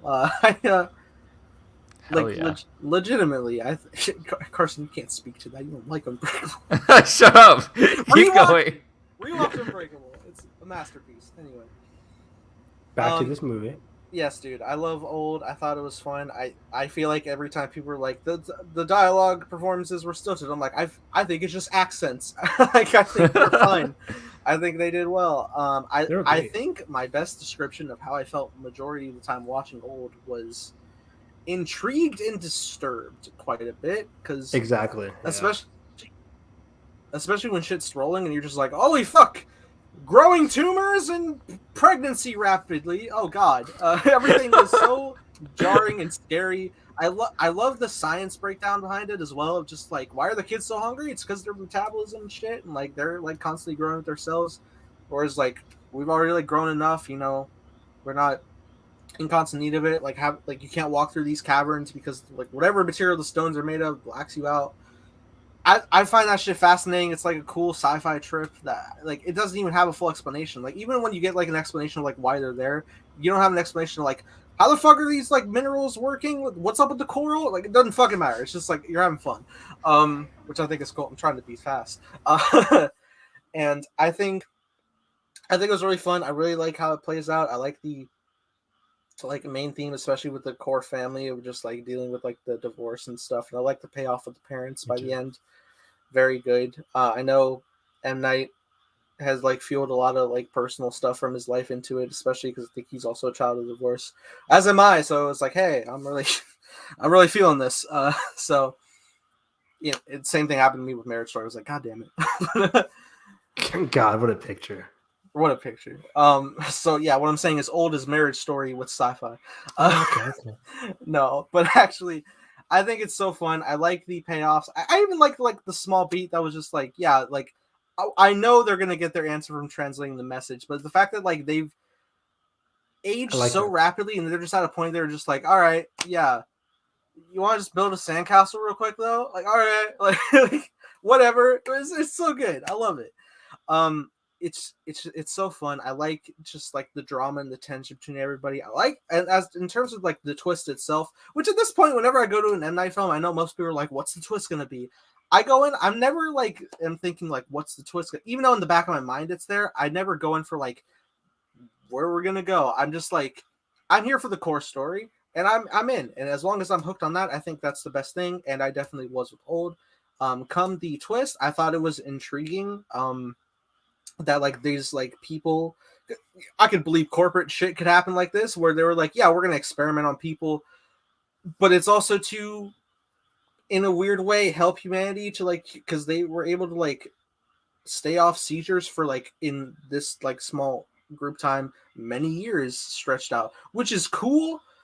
I guess you would hope that they're going to give that to the public like goodly and not like fucking sell it to the public, monopolize it. Yeah. Which then gets kind of like a mixed bag result, because you're just like, yeah, it's fucked up that you're like screwing with people this way. However, you're saving many people by doing this.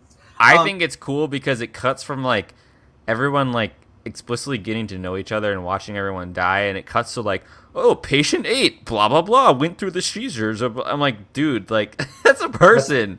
That's fucked up. Yeah. And it was like trial like 70 something, I think. I was like, Jesus Christ. Like all that rust stuff on the beach. It's like, oh my God.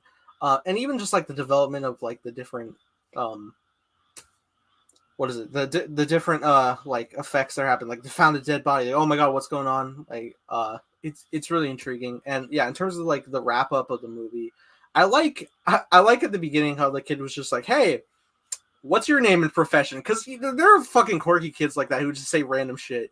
Yeah, I like that. I believe that. I like that a lot. And cool that it helped out later, because one of the law enforcement people is there later, and they have like info from this journal that fell out from somebody on the previous beach journey, and the fact that they were able to just like plug that in and just like, these are missing people. Report on this. Help. Like, and the fact that they were, I thought was really cool wrap up and stuff. I thought it was a really intriguing sci-fi journey that I look forward to seeing again, and the future of M. Night. I think he's having fun. Hell yeah. Yeah, I think after talking to you guys, I'm curious to watch it again with my brother when it comes out on streaming or DVD. Cause I think it might do better on a rewatch for me. I think in general, I didn't mention it, but M. Night kills it with kid actors. Like the kids in this movie were great. Great point. I love The Visit with M. Night, and he kills it there too with the kids. Someone brought up. So, yeah. Someone made this tweet that said M. Night's stories are kind of like campfire stories, where they kind of swing for the fences in terms of like that emotion of just craziness happening. It's an episode of Are You Afraid of the Dark? It kind of is, and like. Yeah. we can sit here and critique like the little things that ultimately build it up, but I think when it hits, it really does hit as this like heightened kind of feeling. And on that beach, and definitely in like several scenes, I felt that. So I think that's a win for me in terms of that craziness. Dude, that like lady that was like bending like in the dark with the matches, like. Oh my god! Because she had like that like bone deficiency. Yeah, and so she kept trying nothing to snap back in place, and it was just that was disgusting. Ooh. Yeah. Now I'm just imagining M. Night actually like on Are You Afraid of the Dark? He's like, I call this one the Tale of the Sandcastle. Like, oh, he's so funny. But yeah, dude, there's a lot of creepy imagery. I saw it in Dolby, by the way, as well. Fun, intense. I think I did too. Yeah, I saw it in Dolby. But yeah, it's shown at my number 4. Celestina Mark. We don't have time to talk about the Green Knight, do we? No, we don't. No, I'm seeing it tomorrow. All right, that's cool. We'll cover it next. Today, actually. Maybe like Tuesday after my shift, we can talk like 1 year hence. So good. Yeah, I think that wraps it up. Hey. Well, that's good stuff. That concludes episode 47 of My Cup of Tea. Another banger runtime, 2 hours and 30 minutes. Just a regular Marvel blockbuster. We could vamp for 30 more minutes just to hit the Harry Potter runtime. Yeah, we almost did. We have to do the Gosha Shujiba for that. But we still haven't done that, haven't we? No, we have not. We need to. Maybe we should play the DLC. Jin Sakai. Yeah, Director's Cut comes out next weekend. Ooh. I gotta buy. How much is it? $20 more? $20. Okay, yep. I'll get it. Or 30 for PS5. Carson, where can they find you? You guys can find me over at Twitter at the Film Carson. Having existential crisis about your latest franchise movie, and seeing the Green Knight tomorrow. I'm probably gushing about it. Hopefully, I'm really excited to see it. It's a Dev Patel summer, so I can't wait. And everything I've heard has been amazing. So I really hope it lives up to my expectations. Evan, where can I find you? Find me on Twitter at HarrisEV9. Right after this, I'll be tweeting right back about Big Brother because there's some lifey stuff that's happening while the show is going on that I'll catch up on. It's good. I love the season so much. But yeah, I had fun doing My Cup of Tea. I've missed talking about movies with you guys. This was fun. This could be my new place to do My Cup of Tea and other podcasts. So yeah, see us again tomorrow for Amazing Spider-Man 2, the death of Emma Stone. Pain. Oh. Actually, now that I'm thinking about it, it's possible the Green Knight has done what I wanted them to do for Snake Eyes in the movie. Oh. Interesting. Oh. True. Is the Green Knight a better Snake Eye? Holy shit. The world's not ready. G.I. Joe presents the Green Knight. Oh, God. Show me A24 Snake Eyes. That's what we needed. Hell yes, that'd be amazing. I saw the preview for The Lamb. I was like, oh my god. Oh my god, it's so good. I finally watched that. Oh, it's weird because it was like it started off and I was like, is this gonna be a quirky comedy? And then like the tone terrifying. Shifted and I was like, oh. Yeah. Oh wow. Does A24 have any samurai cinema? Not yet. I don't know. Hopefully they. Good time, samurai movie. There you go. I need it. But yeah, with that being said, all our social media is linked in the description below. Catch us on our commentaries. Will Kelly join us? Who's to say? Probably. Yeah, she actually is because she's invested in Andrew and Emma, of course. Let's go. Has she seen The Amazing Spider-Man 2? Yeah, she's seen Amazing Spider-Man 2. Damn. But yeah, she's forgot it. I don't know. Does Uncle Ben live? We'll find out. Yeah, all right. So, that being said, this is the latest I've stayed up in a while. So, yeah, if you enjoyed our podcast, hit the like button, subscribe, and already. That being said, hope you have a great day. Welcome back to the movies. Let's hope the variant doesn't kill us.